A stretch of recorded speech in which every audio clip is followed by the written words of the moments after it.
Imagine if COVID-19 had hit the world a few centuries before it actually did, before we knew what a virus was, or an ACE2 receptor was, or what natural selection was, a time when we couldn't treat any disease because we couldn't understand any disease, a time when people considered themselves lucky to live till 30, a time without ventilators or paracetamols.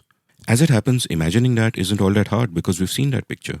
The world has been struck by various pandemics in the past, and the accounts are horrific. Chinmay Tumbe mentioned them in his fine book, Age of Pandemics, which I discussed with him in an earlier episode. Writing about the plague in the 6th century, Chinmay wrote, quote, "The demographic devastation in the Mediterranean world was stark, with records in multiple languages describing how thousands of people died in a single day, or how, as per one traveler, corpses were, quote, lying in the fields and along the roadside and cattle wandering untended into the hills." Stop quote. The historian Procopius described how the bodies came so fast that those digging the trenches to bury them could not dig fast enough. What to do with the bodies? They climbed the towers of the fortifications where they were, tore off the roofs, and just piled in the bodies from there.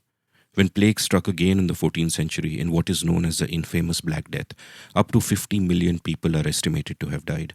That included 35 to 60% of Europe. Imagine that. Half the people around you just gone, as if it's the Infinity Wars. Well, you're listening to this episode in the middle of the second wave in India, and the world has been fighting COVID-19 for a year and still not won. And yet it could have been far worse. Here's the thing, our politicians have failed us, our bureaucrats have failed us, policymakers have failed us. The dysfunctional state stands exposed for what it is. And in so many different ways we have failed each other. But science has not failed us this time. Unlike in pandemics of past times, we know what is happening. We know what we do not know about it. And we have made miraculous progress in coming up with the vaccines that we have. Is it enough? Of course not. As my guest on today's show says, vaccines aren't enough, you need vaccinations. If I may add to that, human knowledge is not enough. You need human action. There is a lot that is wrong with the world today, but there is also a lot that can give us hope. Science can give us hope. Welcome to The Seen and the Unseen, our weekly podcast on economics, politics, and behavioral science. Please welcome your host, Amit Verma. Welcome to The Seen and the Unseen. My guest for today is Anirban Mahapatra, a scientist, science writer, and editor who's just written a wonderful book called COVID-19, Separating Fact from Fiction. I first discovered Anirban on Twitter during this pandemic. He tweets at the handle of @Bhalomanush and was one of the voices of reason during the last few months. His book is much needed because it explains a complex subject in simple language from first principles. For a layperson like me, it was a perfect way to go deep into the subject without having the sense that I had to work for it. Anirban explained science so well that at moments I felt like a child again, discovering new and wonderful things in wide-eyed wonder. Now, this episode is actually like two episodes in one. In the first half, we speak of Anirban's journey in the state of modern science and academics in science writing and so on. In the second half, we speak about COVID-19 itself, what the virus is, what it does, and the different ways in which science is fighting it. I love both halves of this conversation and I hope you do as well. A quick note before we start. The day after I recorded this conversation, my father died of COVID-19. He'd been admitted to hospital for other issues a couple of weeks before that and was fading in different ways. He couldn't recognize me when I last met him. He picked up COVID at the hospital and spent a few days in a COVID ICU. We weren't allowed to meet him obviously, but we were allowed one video call a day. In those calls, he was unable to speak and we don't even know if he was in his senses. And if he wasn't, that could have been a blessing because he was clearly in a lot of suffering. To be honest, I haven't processed this yet. It leads to bigger questions that no one can have an answer for. As Wittgenstein said, quote, "What we cannot speak about, we must pass over in silence." Stop quote. For everything else, though, there is science and rationality, and those are what this episode celebrates. Before we get to this conversation, though, let's take a quick commercial break. On The Seen and the Unseen, I often speak about positive sum games. Well, if you want to be surrounded by beauty and you love fine art, I have a win-win proposition for you. Head on over to IndianColors.com. Indian Colors licenses images of fine art from some of the best contemporary artists in India and adapts them to objects of everyday use like tote bags, pouches, and home decor items. You get to surround yourself with the finest modern Indian art at affordable prices, and artists get royalties for every product you buy. Win-win game. The Indian Colors new range is in and includes elegant yet comfortable dresses for women and casual shirts for men. with standout motifs by artists such as Tanmoy Samanta, Manisha Gera Baswari, Shruti Nelson, Pradeep Mishra, and Jaideep Mehrotra. Stay home, but dress smart. And if you're missing your friends in these lockdown days, worry not. You can show them you're thinking of them by buying gifts for them from Indian Colors. Corporate gifting is also available. So head on over to indiancolors.com, that's colors with an OU, and make art a part of your life. And hey, for a 15% discount, use the code UNSEEN. That's right, UNSEEN for 15% off at indiancolors.com. Anirban, welcome to the Seen and the Unseen. Hi, thank you for having me today. Yeah, the last few months, of course, have been very tough for the world, very tough for all of us. If one is to look for silver linings, I think one of my silver linings is that I discovered your work on Twitter. I had no idea of anyone called @bhalomanush before, COVID kind of struck. And you obviously very quickly became one of the soundest sources on what's really going on during this period of time. So now, because I hardly know you at all, I just know you from your very scientific, crisp, factual tweets. I want to get to know a little more. So tell me, a bit about your childhood. Where did you grow up? What was that like? Yeah. Okay. So where to start?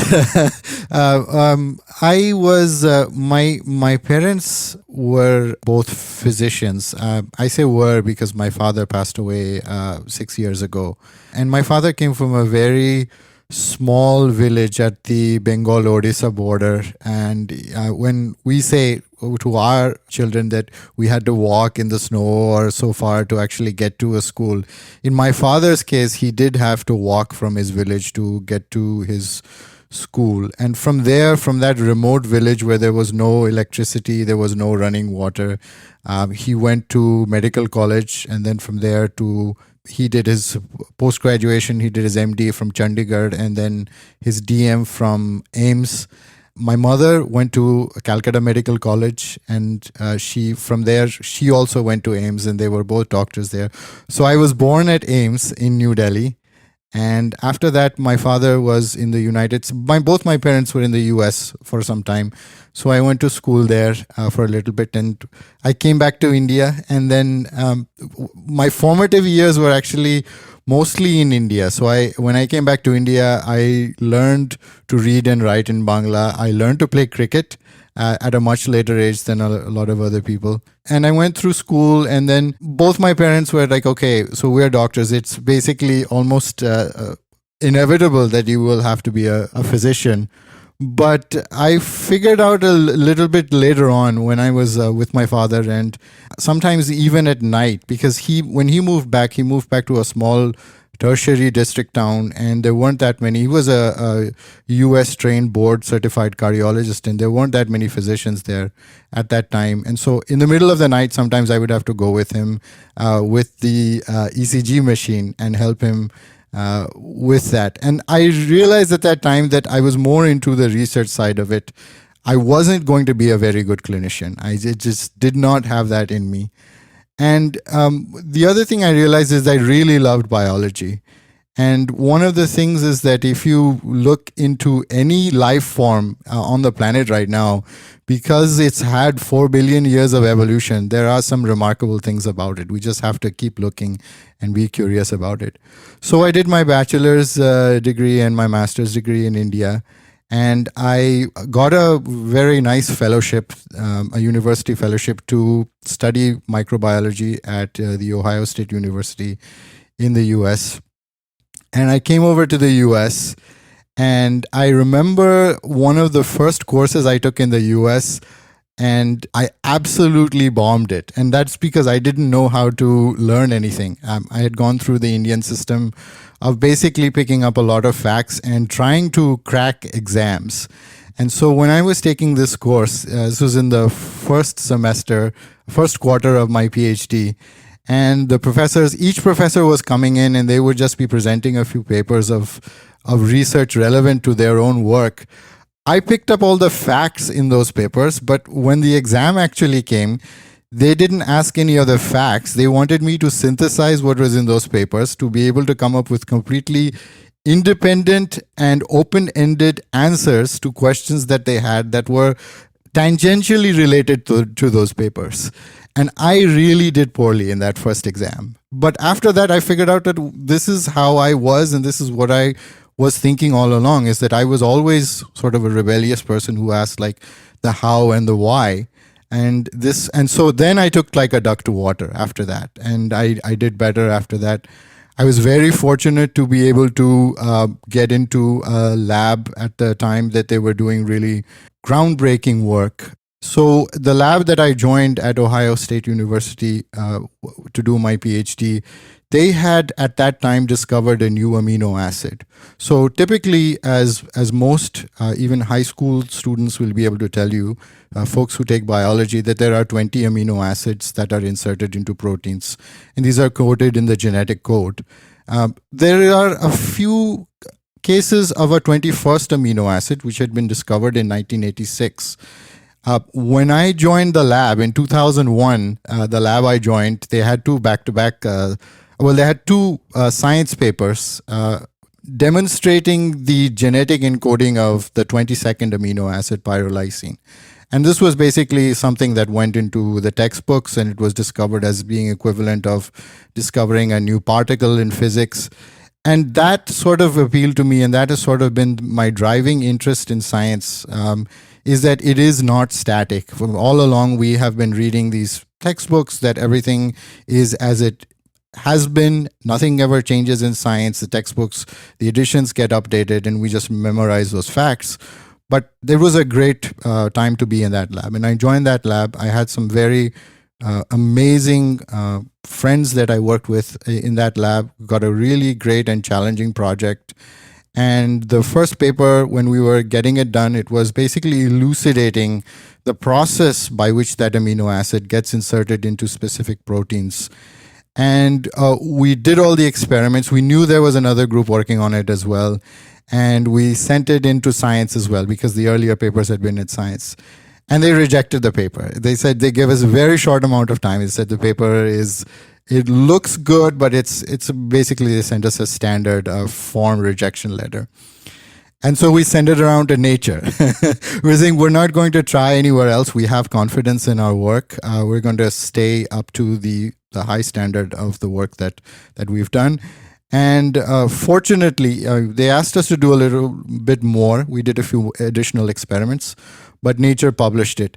And the funny thing is, after when Nature published that paper, Science did a write-up on that same paper that we had published. So that was a really great opportunity for me. And that discovery that we made has some real-world applications as well.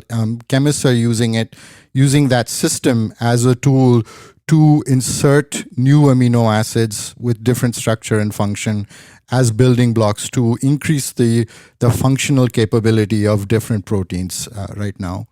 And so after that, I had a few more really good papers. And then when the time came around to complete my PhD, I was like, okay, I'm going to go the traditional route. I'm going to be a scientist. And I had a couple of very nice postdoc interviews done. I was ready to do a postdoc. And then all of a sudden, I saw this job ad for an assistant managing editor position for a newish scientific journal in the field of chemical biology, which is using the tools of chemistry and biochemistry to solve important problems in biology. And I looked at the job ad and it said, okay, at that time it was like I would be looking at all the manuscripts that would be coming into the journal, working with the scientific editors and deciding whether those manuscripts should go out to peer review. I would be writing summaries of papers. I would be going to meetings and commissioning work. And then we were also doing podcasts at that time, interviews with the authors in the I say we. So what happened is I ultimately did apply for it, and I did get the job, and I joined there. That's a little over a decade ago, and that was a very thrilling and intellectually rewarding experience for me there, as I started on working on a newish journal, a journal that is now fairly well known and established, and working with editors who were scientifically amazing and at the top of their individual disciplines, but were also very, very kind to this kid who had just come out of a lab and basically heard him out. So I do consider them my mentors. And so at that time, I was working with some of my editors were Laura Kiesling, who's at MIT and is one of the leaders in chemical biology. Jennifer Doudna was one of the editors I worked with at that time, and she won the Nobel Prize last year for her CRISPR-Cas system. She hadn't discovered CRISPR-Cas when I had joined, so I was actually I know the history of that discovery and how that has moved on for genome editing and the potential that definitely has. And so when I was working on that one journal, I got involved in launching other journals. And the way that came about is like basically my organization said, you have all these ideas and we're looking to expand into new areas of science. Tell us about some of these ideas. And my first idea was we are looking at like multidisciplinary areas where we can bring together different scientists from different fields. And neuroscience is definitely one of the next frontiers. And so I, a little over a decade ago now, I helped propose, write up and launch a neuroscience journal that brought in some of the biology and the chemistry. And incidentally, I want to mention this because we're talking about COVID-19. One of the first descriptions or one of the first ideas of the loss of smell after COVID-19 was proposed by a couple of scientists based out of Pakistan who had written this perspective in a journal that I had launched. So I was very, very thrilled by that. And this happened early on, I think around February or March of 2020. And so after that, I haven't looked back. I have been involved in launching other journals as well. I've launched a synthetic biology journal. So synthetic biology is basically using the tools and techniques of engineering to biology and using cells as factories to produce products. So it's the next step of biotechnology. So I would say it's biotechnology 2.0 or 3.0. And so I helped launch that journal. I launched an infectious diseases journal. This was before the pandemic. And then I've moved on to other areas now where the portfolio of journals that I work with include climate change, sustainable chemistry, energy, and material science, physical chemistry, photonics. So I've moved. So one of the reasons I left the bench is because I was sort of very, very skilled and I knew a lot about one very specific area of science. And I wanted to become more of a generalist. And I think that happened over time. As you mentioned, most people on Twitter don't know any of this because I kept a very, very low profile and I didn't mix what I did at work with my tweets, which were sometimes just philosophical musings and sometimes my travel and my experiments and failed experiments in the kitchen. Wow, so there is so much to unpack there and so many strands, and thank God I have a notebook, so I'm kind of taking notes of all the things I want to talk about. But the first thing that kind of intrigued me was the love for biology, because I don't come across too many people who say that they love biology as a kid, and this is obviously a function of the way that it's taught to us and all of that. And perhaps, your parents being doctors might have helped and all of that. And one of my sort of big complaints about our education system, not just here, but I think kind of everywhere, is that, many of the things we are taught, in fact, everything we are taught is potentially full of wonder. Like I think about this most in the context of mathematics, that it's taught in such boring, dull ways and people just turn away from it. But actually, it's like so integral to our lives and explains so much, and it's not even, difficult. And I can see sort of a similar process with biology. And I was sort of intrigued when you said that when you kind of took the first exam in that US because you were in that rote learning kind of frame of mind, it didn't quite work out. So I'm sort of wondering that, this whole way of thinking, like these days, whenever I learn something new, I just first try to go back to first principles. So in the sense, don't tell me the right way of doing anything. Don't tell me the process by which one does something. I want to go back to first principles, think of it from there, and then I can work a lot of the stuff out. And then whatever I subsequently learn is kind of easy to understand. And it also strikes me that when I meet other people with this kind of approach, it strikes me that you can apply it to everything. Right. And you've kind of spoken about how, you begin in biology, but then you kind of spread out like this. You spoke about synthetic biology, where you're applying the principles of engineering to biology, which is fascinating to me. And you're bringing this other prism. And it seems to me that there is, a certain kind of person who does this, who'll, look at the first principles of everything, who'll, and therefore for them, it's easy not to get trapped in the conventions of a particular field, but to go beyond and to, apply other prisms, apply other methods, and it kind of broadens their thinking. And it also strikes me that many people, even many accomplished people, sort of get trapped by the conventions of their sort of field. So now that you've taken this interesting journey whereby the nature of your work, starting journals in all these different fields, you are constantly, one, interacting with all of these people, and two, also sort of expanding your own knowledge and all of that. What's sort of your sense of the ecosystem out there? Like, are there many thinkers like you, or is it kind of an exception? Do you wish there were more people who took a broader view of the science and at the same time a deeper view than might be the case? Because I certainly see that in fields that I know a little bit about, like economics or whatever, that there will be people who are extremely accomplished, but they're almost functioning within the bounds of what they have learned in an academic sense, and they're not just looking at the world around them and applying those principles to everything, or taking insight from other methods. I think there are a lot of people who think like this. And I fervently believe that all children grow up like this, that when they are very young, maybe before they have it beaten out of them in school by teachers who say that this is the way that you have to do something, or do you know more than me, or you have to get good marks in an exam. I think even and I really enjoy interacting with very young children. They ask some of the best questions. They do not have the same language, so you have to start from what you said, first principles. You cannot assume that they will understand the jargon. They do not take anything for granted, or they won't. I mean, it's a simple question of even asking, looking outside and saying, like, where did the moon come from?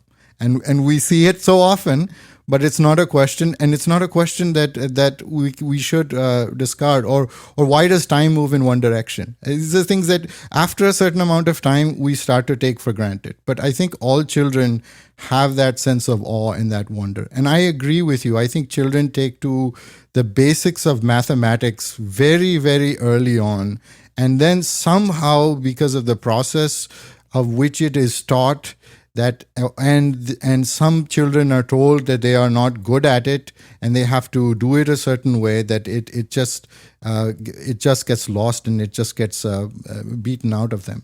But overall, I think that was one of the reasons why I wanted to write this book. And for me, that was one of the challenges of writing this book, is and writing for the public was, I will say, after having written perspectives and editorials and papers for scientists, it was much harder because there is no common language. I cannot use the language, the terse, precise way of writing that goes into a paper and assume that the reader will be able to understand it. And so starting from first principle and trying to develop a core set of ideas was, at least for me, one of the driving principles for writing this book.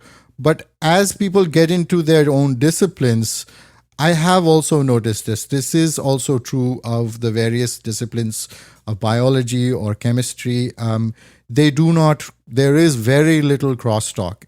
We do see it in some other disciplines. And I think we did see a little bit of it during the pandemic with many people from various disciplines coming together. But even then, that's not always the case. We had, just to give you one very, very relevant example with these variants, the first variant that came out of the UK was B117. And at that point, when that first variant came out, the virologists are the people who are looking at the viruses and at sort of a virus level, a molecular level, and at an infectious level. The epidemiologists are looking at the spread and the trajectory of spread. The virologists were saying, okay, mutations happen all the time. Therefore, we do not think that this mutation is anything different or that it spreads more. You have to show us in an animal model that this is spreading more rapidly. And some virologists that I respect a lot and have actually written textbooks at that point in early January were not believing that this was a more infectious strain or variant of the virus. However, epidemiologists who have their own way of looking at data, and they were finding in the UK that this virus was actually now becoming more prevalent than the original strain, the lineage from Wuhan and the other mutant that was there, the B614G mutant, which was predominant at the time. And so that was sort of a different line of research, no less relevant. But it's just because of the individual aspects of disciplines that they were not talking to each other. And I think we'll see more examples of this across all the disciplines, not just biology or physics, but even economics. My former advisor used to say that if you need to build something, if you need a stool has to have 3 legs. So you need 3, for any major discovery, you have to have at least 3 independent ways of corroborating that idea or thought, especially if it is a paradigm shift. And so what often happens is that when we don't get these different aspects or these different groups working together, we don't see the same outcomes. That's so fascinating. And what you said about, the virologists here and the epidemiologists there reminds me of, your first chapter where you speak about the parable of the elephant. That, that old parable, different blind men touch different parts of an elephant and they see something different. And of course, your point in the chapter was about the virus in general and so many different aspects of this pandemic. But that, seems to be a little there in science also. Now, sort of 3 conceptual questions, not conceptual, but 3 questions around, different themes. And the first of them is this, like, when I teach this writing course that I teach, I often get questions about academic writing from people who are doing PhDs or who have done PhDs and all of that. And, because so much of what I talk about, the importance of clarity in writing and all that almost goes very counter to the kind of conventions that exist. And I point them to this great essay by Agnes Callard, who, by the way, is a force on Twitter. I just love her account. And Callard had this fine essay, I think about 3 months ago or 4 months ago, about why academic writing is so turgid. And her point there was that, look, someone's completed a PhD, they are on the sort of tenure track. What do you need to get tenure? You need to publish specific number of papers in these specific journals, and all those journals have their own conventions, their own insider lingo, their own ways of writing. So you're optimizing for that. You're not optimizing for, say, a larger audience to get read more widely and all of that. And then that language seeps into everything else you do, maybe including letters to your family or whatever, though I would hope not, and you stop thinking about it. And I was chatting about this with another friend, Ruben Abraham, recently, who told me about how, this might be true for the social sciences, but in science per se, the papers tend to be very well written, 8 to 12 pages, because they're very crisp and they know what they're doing and they go from point A to point B and all of that. And it's kind of more systematic. So he gave me a sort of a counter view to this, saying that, look, a lot of academic writing is turgid, but there is a lot of joy in just reading a lot of science papers because they kind of buck the trend. So now, as someone who started off on that academic path, who wrote a paper which got published in Nature and written about by. So, what is your sort of outlook on all of this? Like, you have also therefore been an editor. You have received a lot of this turgid writing. Is it incredibly commonplace and therefore a problem when you sort of suggest recommendations about what changes a writer should make or how they should work on their paper? Do you also talk about the writing, or do you just talk about the science? And obviously the science is more important because the content matters, but do you also talk about the writing? Is that an imperative?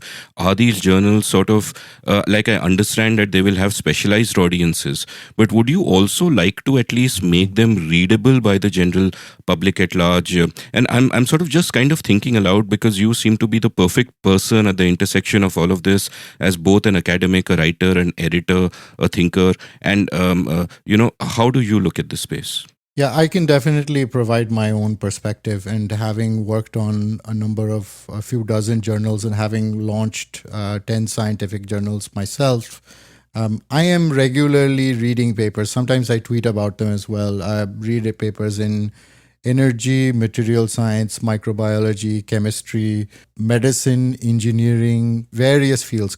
And it's not that I understand all of them, but I have developed a sense of getting at the gist very easily. And in new fields, what I do is I usually try to do some background reading. And so some of the reviews are written in a different manner than some of the scientific papers. And that's because the review is more a very large perspective of the field as well. But a really good paper, it will tell you more than what the authors have actually written. It's very terse and turgid, as you say, but you will be able to, from that paper, understand what the background is, what the reason is, why they actually did the work. You will be able to figure out what else has been done and who else is doing that. You will be able to figure out what experiments they did and what those experiments show, and you will be able to figure out what the next steps are and what others are doing. But a scientific paper typically is not read in the same way that something else will be read, where you read the abstract and then you read all the way through. The way that I usually read a scientific paper is I read the abstract, then I look at the figures, then I look at the discussion at the end, then I go back, and it's almost like going like hypertext, because if I see something, then I'll look at a reference, then I'll go down this rabbit hole of maybe even an hour following a certain reference down that way. But you are absolutely right. Titles matter, especially in this age of search engines, where people are finding a lot of research from titles of articles. The titles really, really matter. The abstract has to be very succinct and has to say what has been done. A lot of journals are now doing what are known as lay summaries, which demonstrate the significance for a broader audience. And I am very much in favor of these. So when I started off as a scientific editor, one of my jobs was to write these 2-paragraph in this issue summaries for drug discovery and biology papers. And so I was going through them and writing those up. And we even asked a lot of authors to submit that with their submissions as well. There are other journals that do this, definitely. I think one of the reasons, there is good science writing and there is bad science writing, undoubtedly.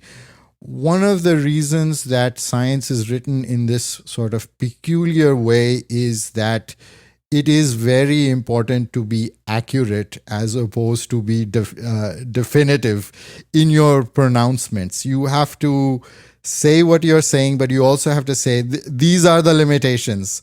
And that doesn't always make for a compelling read. And I think a lot of people who peddle in misinformation, and I've noticed this, they have an easier time because they don't need nuance, right? They don't need to say that this is this particular case under these conditions and this is the setting, and this is how much immunity you have. But look at this, immunity is not just the antibodies. You have all these other parts of the cells, and you have T cells and these other components.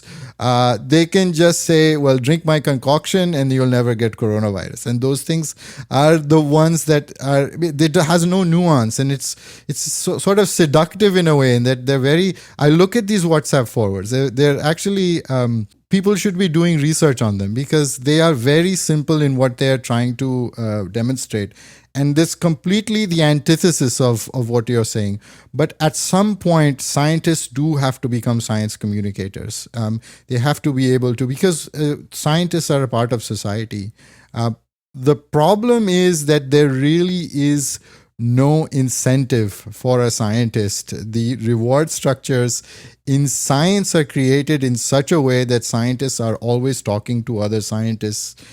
They are talking to administrators. They are trying to get grants. So by writing, for example, a popular science book, a scientist is not going to get tenure, is not going to get a promotion.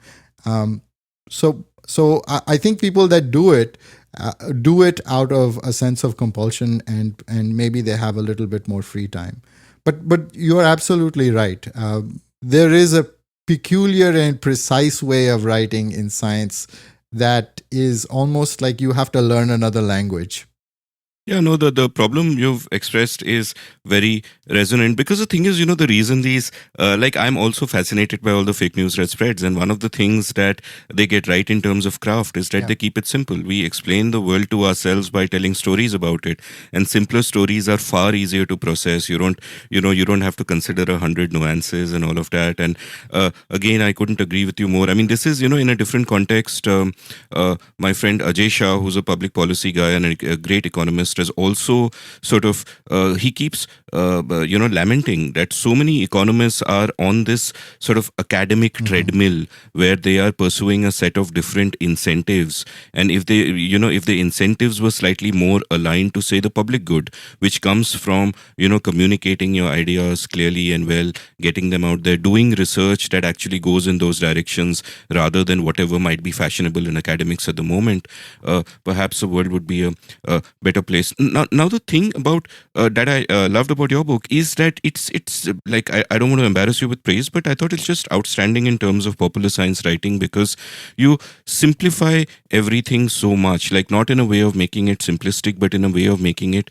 easy to understand in clear language. Like a schoolboy with a lot of questions could get a lot of his questions answered through this book without having a problem with it. Now, this process of clear writing, I want to ask you a little bit about that. A few weeks ago, Krish Ashok did an episode with me where he spoke about the pyramid of learning. Like, how do you learn something the best? Like, somebody says something to you, you learn it one way. You read something, you learn it at a different depth. But the deepest way of learning is to teach something.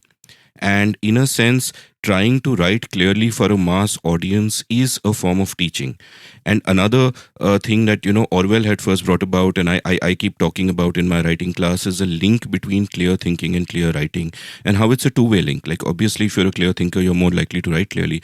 But if you are forcing yourself to write clearly about a subject, then you have to force yourself to think deeply about it, because then you cannot take cover in jargon or insider lingo or, obfuscatory abstract language. You have to get concrete. You have to explain everything in kind of simple terms, which you've done repeatedly through the book. I just noted down so many of your quotes, like proteins being like origami, or your chapter on concepts where you've spoken about the importance of shape.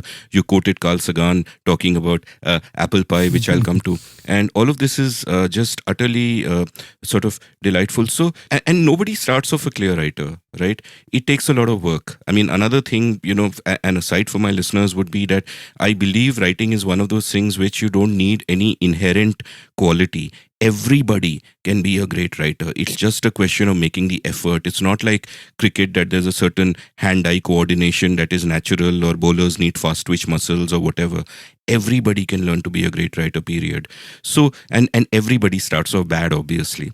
Tell me about your journey as a writer, thinking about how to make complex subjects easily understandable to a lay audience. And I feel that this must have been so much harder for you because in the environment that you're in, where you're reading turgid paper after turgid paper submitted by academics, and my apologies to academics, I don't mean to say they're all like this, but relatively, certainly.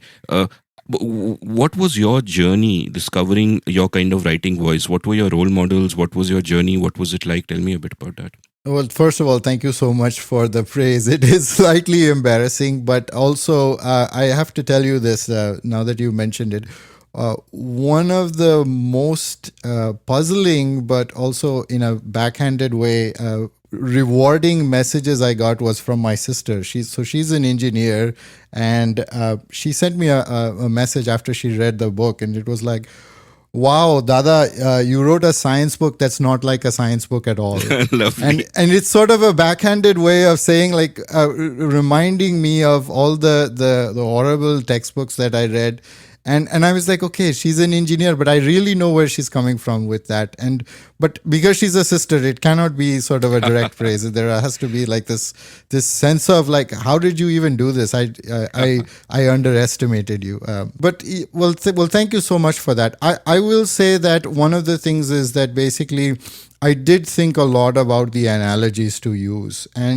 And for me, I am a little bit, I like to think obviously mathematically, but I'm also a visual thinker. And sometimes breaking down these concepts into visual pieces is very, very helpful. Fortunately, obviously I can't embed a YouTube video into a book, but fortunately, the process of infection is such, and the process of how the immune system responds and how disease develops and that whole cycle is such that you can sit down and basically visualize it. And so that took me a while, though. As you mentioned, each individual part of that is one sentence in that book might actually be someone's science paper or nature paper or even some major observation that it took them a while to do. But pieced together, if you just break it down, as you mentioned early on, into the individual parts of, okay, how, first of all, starting from how big is the virus, how big is the cell, what does it need to do to actually get inside the body? I mean, there are millions of viruses, and even starting back and saying, why are there only 220 viruses that infect the human body? I mean, we always say, okay, viruses, they're harming us. But among the vast number of viruses, there are only a few.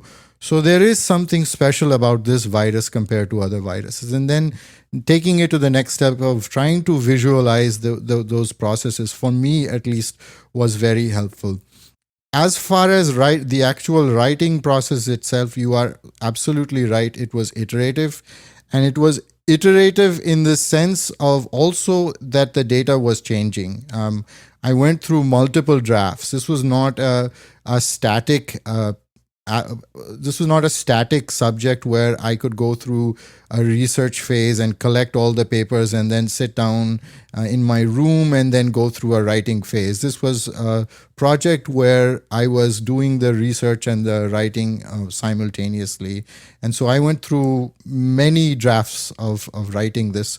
But whenever I was reading a paper, apart from annotating it and marking it up, what I was also doing is I would write a summary of that paper. And then after I wrote that summary, I would come back to it asking myself, why would somebody who is not a scientist be interested in this? What would they actually get out of it that would be relevant to the bigger picture of SARS-CoV-2 and COVID-19?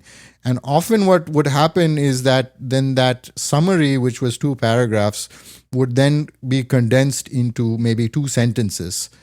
And then after that, I would start to expand that, because you don't also want to leave them with basically without any particular context or any any perspective of what this might mean. So I don't know how successful I was, but that was the process that I had to use. And then integrating it together. I also, as you probably have noticed, when I wrote the book, I also had a framework of basically systematically deciding what each of these chapters would be, and breaking it down into that. And that was very, very helpful to have those specific buckets, and so that I didn't go off in a way that I would if I had been doing another form of writing, such as poetry or creative writing. And did those buckets come at the start? Like, did you sit down at the start and first make the structure and then say, I'll go according to this structure? Or does it kind of evolve as it goes along? That evolved. I had a little bit of a sense of what I wanted to write. But when I was first thinking about this project, I did not know the final shape of what this book would actually be. And I have to thank my publishers for putting up with me and for letting me hand in a book that was slightly different, or maybe significantly different from the proposal that I wrote. No, and another crazy thing that kind of strikes me about it is, like you correctly said, everything is changing while you're writing, right? So people often speak of journalism as the first draft of history, which has its dangers as well. And while you're writing this book, in a sense, it is not a definitive book of everything that the COVID-19 is about, because we are still learning so much about it. We are, in a sense, in a fog of war situation where there are so many things that we don't know. So is that something that kind of worried you? Or, I mean, for the majority of the book, of course, you've looked at basic concepts and first principles and just kind of explained everything from scratch. And you've, there's nothing in it that is, in a sense, going to be falsified, so to say. But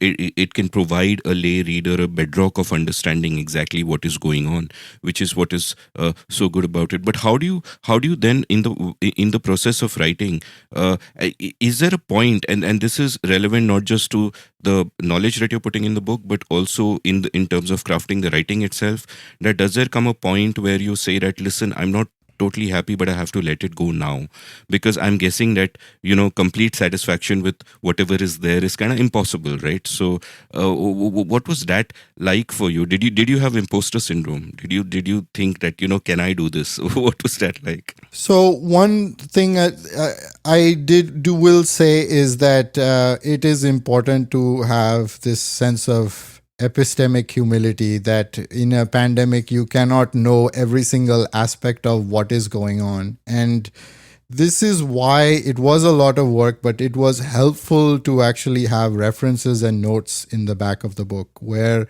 I could reference the experts and say, this particular sentence or this particular idea, which is prevalent at the time, is not an idea that I have come up with. Because I think a book, maybe if I write fiction in the future, that I will come up with something more imaginative. But a book on public health during a pandemic is not a time for significant independent theories or unsubstantiated ideas. So all of those chapters, I want to stress again that I'm not an expert. I relied on my ability to translate the science and to condense it.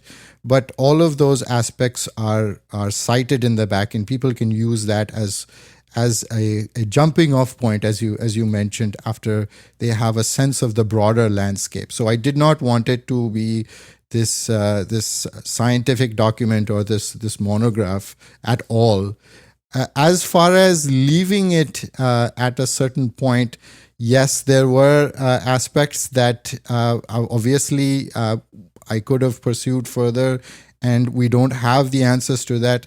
One thing you will notice about the book is I've always said, this is what we don't know. And I've used that as to the best of my ability to say, this information is unknown at this point of time. It may take us 6 months. It may take us years to look into this. And that varied from some very contentious issues, such as the lockdown, to prior immunity, to the extreme heterogeneity of people who are getting very sick, to people who are having asymptomatic infections, to long COVID or post-COVID syndrome, which affects different people in different ways. And so I left it at that, with a sense of being comfortable with saying that I don't know this. Nobody knows definitively at this time.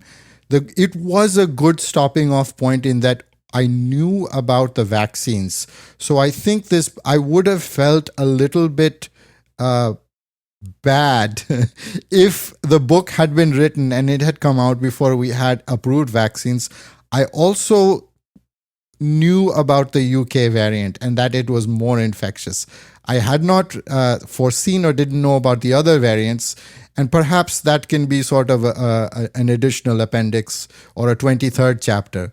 But I did know that the variant was coming and that it had been shown that it was more infectious. So at that point, I did have that sense of what was going to be happening in the next few months, at least. What this book has absolutely avoided is going into the daily numbers and into the daily curves. And I did that for a number of reasons. One is that it reduces the shelf life of a book of this nature. The second aspect of this is that it takes us away from the sense of humility. Because even when I was writing this book, I said during the first wave, there were some countries that had fared well. One of them was Germany. And Germany got absolutely devastated during the winter because of some measures that they didn't take, but also because of the variant strains as well. And then I was very careful in not making any precise prognostications about the trajectory of the pandemic in India and what was happening, because I wasn't riding the wave, and I didn't want to ride the wave of saying, well, the cases went down because Indians have immunity, and then regretting a few months later, well, I was wrong here, the cases went up. And so I tried to avoid that as much as possible.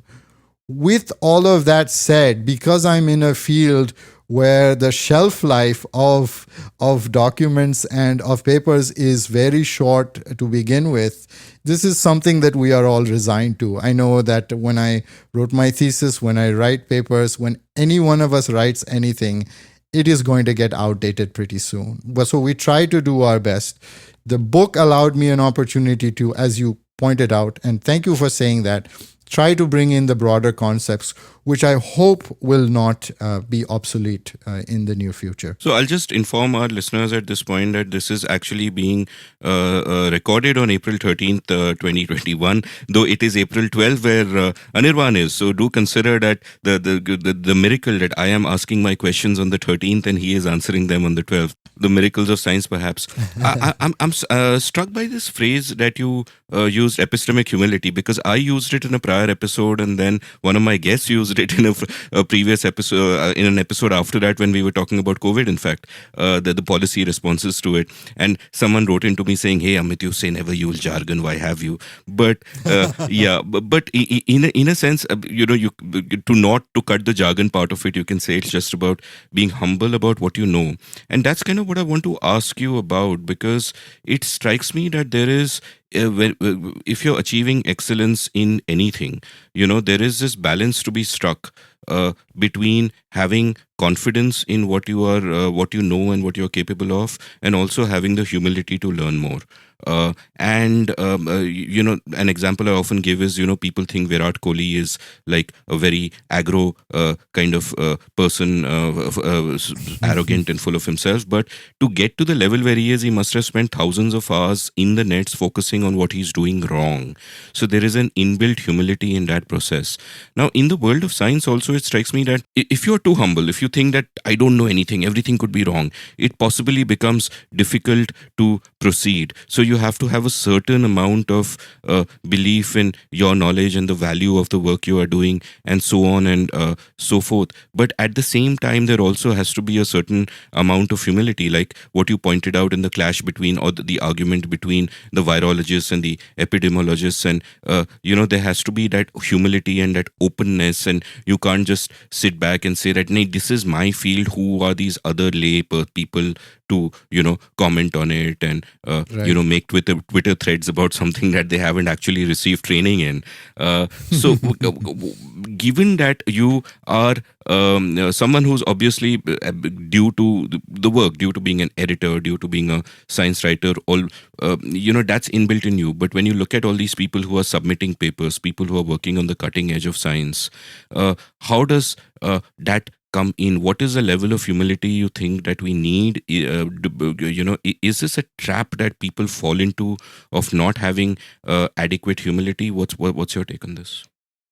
I think scientists as a group fill all sorts. You will find people who are absolutely humble and down to earth, and these are even Nobel Prize winners that you can approach them and you can talk to them and they will have coffee with you and they will discuss the science with you. And scientists in general, though, the one thing is they do love to talk about their work with anyone. I think that is basically the hook to, if you're talking to anyone, from someone starting off with their lab or someone who has won the Nobel Prize. If you just ask them what they do and why they do it, they can go on for a really long time. But there are people who are very good at, and at a certain extent, you are absolutely right. You have to play up the value of your work, and sometimes that is actually exaggerated. The thing is, other scientists are, after a while, very good at picking up on those exaggerations. I don't think the public always is, and sometimes the press can even be taken for a ride. So I don't blame the press for this when a scientist said, well, and we see a lot of this in the media as well, when someone says, well, I have now created this molecule in my lab and it works really well against cancer cells, and so it gets and they get taken in by that. But someone in the field would also know that the path to drugs is treacherous. Very few promising drugs actually make it down that path to actually become drugs that become approved and used in humans. And so some people are very, very good about exploiting that and using that to their benefit.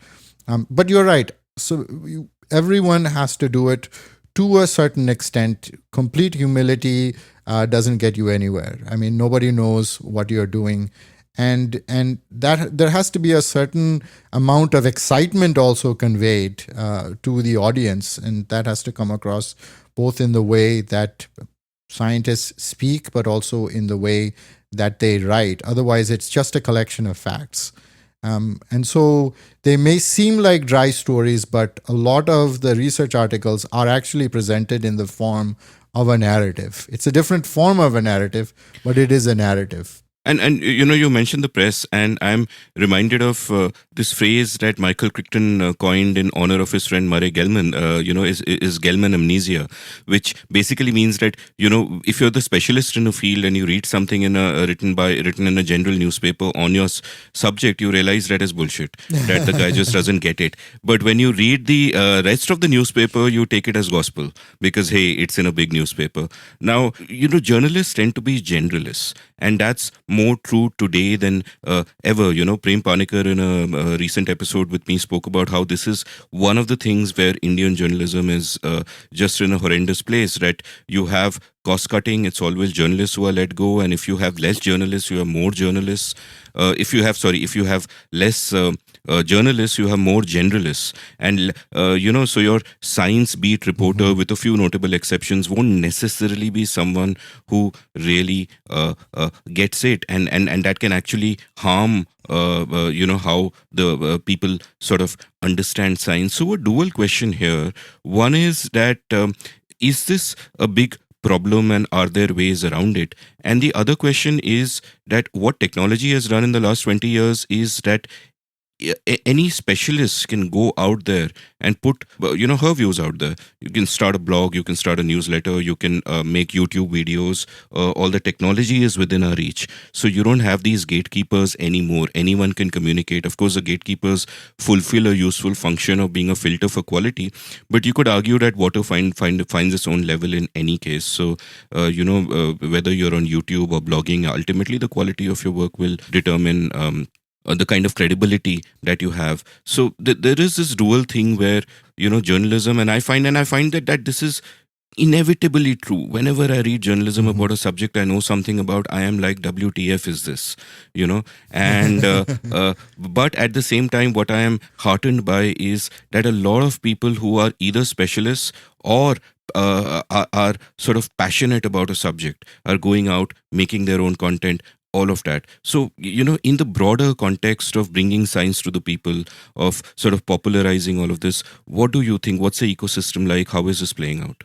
This is a very good question. And I think I want to say that despite some of the challenges, many journalists during the pandemic, despite the constraints and the lack of information and knowledge, have done a tremendous job. And there are some Indian journalists as well who have, even in the midst of, even when the transparency hasn't been 100%, they have tried to get the best information. And so I do want to applaud them for what they've done. As you mentioned, we all have our narrow focuses, and I can speak to what happens in science and in science journalism. And I think the first thing that has to happen is that people need to be fine with paying for good content. I mean, that's essentially where it starts. Good journalism takes time. It takes money, and it's a person's profession. And so we have to be fine with paying for it. And then once we pay for it, we have to be fine with investing in those organizations and in those journalists. I think if newsrooms are getting cut and if newspapers are worried about their science pages, then that's going to have an effect. Regardless of everything else, that's definitely going to have an effect.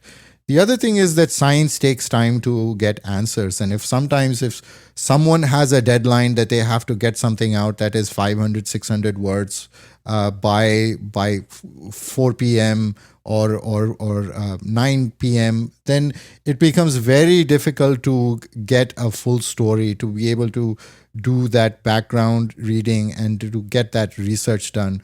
And so often what happens is that we see results that are presented uncritically without the broader picture, the broader framework of what actually happened there. So often it is just a rehash of the press release and then a bunch of quotes from different people. And it's sort of this drip system of getting news out that doesn't put the picture in a bigger context. I would also say that journalists often strive for balance. And balance isn't always necessarily a good thing if we're talking about topics like deforestation or climate change or pollution or air pollution or groundwater being polluted. And you bring in all the scientists on one side, and then you bring in either the person who's polluting, or you bring in all the people who believe or have data that backs up climate change, anthropogenic climate change, and then you bring in industry interests on the other side. That's not balance. And so what happens is if you put both sets of quotes together, then it looks like that it's balanced. But I think reporters have to be fine with moving away from that sense of balance, with that sense of reporting everything as a short piece of something and trying to instead bring it into a framework of putting more context into it. But all of that requires money. Yeah, no, there's that old thing that journalists say that, if you're a journalist and one person tells you it's raining and the other person tells you it isn't raining, your job isn't to report both of them. It is to go to the window and report what you see outside. And, but this becomes difficult if you're a generalist and you have to turn in a piece by 4 o'clock because you don't possibly have the base of knowledge to be able to make those judgments yourself, which is why I think we kind of need more specialists. Speaking of journalists, the outliers who have done a great job really stand out. I've loved the work of Zeynep Tufekci, for example, during this pandemic. I think some of her reporting has been outstanding. Before we actually get to your book, a couple of more sort of questions about your personal processes and thinking and all of that. What do you do for knowledge management? Because you're taking in a lot of information, especially for this book. It's written in very simple language, so it doesn't appear to, but it's packed with information and insight. What do you do for knowledge management? Are there particular apps that you use? And in general, this is surely something that even outside the context of this book, something that you must have kind of faced, maybe in the context of productivity, but even otherwise, you must be reading so much. Are there some hacks or tips or processes that you've adopted? Yeah, I read a lot. And even though the book has a few hundred references, I read over 1,000 papers, even just writing this book, 1,000 scientific papers. And I would say for a time, I was reading all the major stories in Indian Express, Washington Post, and the New York Times, particularly during that lockdown phase when there were a lot of reports coming out. And I use Mendeley, which is a reference manager. And so what it has is it has this web plugin where when I go to the website of a publisher, scientific publisher, and I see that paper, I can click on the PDF and it will immediately download that PDF and put it into the database. And then in the database, it's also a reference manager. It has all the references there. So I can see all of those papers and later I can read those. I read and annotate on my iPad, and I like to use the highlighter feature to do that as well. I still sometimes take, for the actual outlines of the chapters, I use notebooks. I like to basically draw mind maps and do that, go through that process for doing that as well. So I would say those are the main ways that I decided or I figured out how to do it. There are some really good accounts on Twitter that are a good source of information in terms of, so I did bookmark a certain number of tweets of people as well to get some information. As far as my own Twitter account, I used it as a testing ground for seeing what people were interested in over the course of the year. They didn't know I was writing a book. I hadn't decided at that point either. But how I was framing things, whether that was useful or not. And I did a couple of polls as well through the year that definitely helped me out with that. One thing about the coronavirus pandemic, I'll say, is that almost all scientific publishers made their coronavirus content free and outside of the paywall. And that was beneficial for someone like me. And this wasn't only with respect to the scientific publishers. I do subscribe to the New York Times and the Washington Post and Indian Express. But even they made, the US publishers made their coronavirus content free. Fabulous. And, as this is still ongoing and we're all searching for information, are there sort of, which are the Twitter handles you said that you followed, that you considered the best sources on this as it was unfolding? And also at a general level, which are the best sources for understanding popular science? Like in the context of economics, for example, you have that great blog, Marginal Revolution, which is, done such human service in, popularizing just a field in general. So let's say someone is interested in science, they want to learn more about it. Like after my friend Ruben Abraham told me about, he sent me a bunch of science papers which he's been reading over the last few weeks, which he really likes. And I was kind of struck by them. So let's say you're speaking to a layperson like me.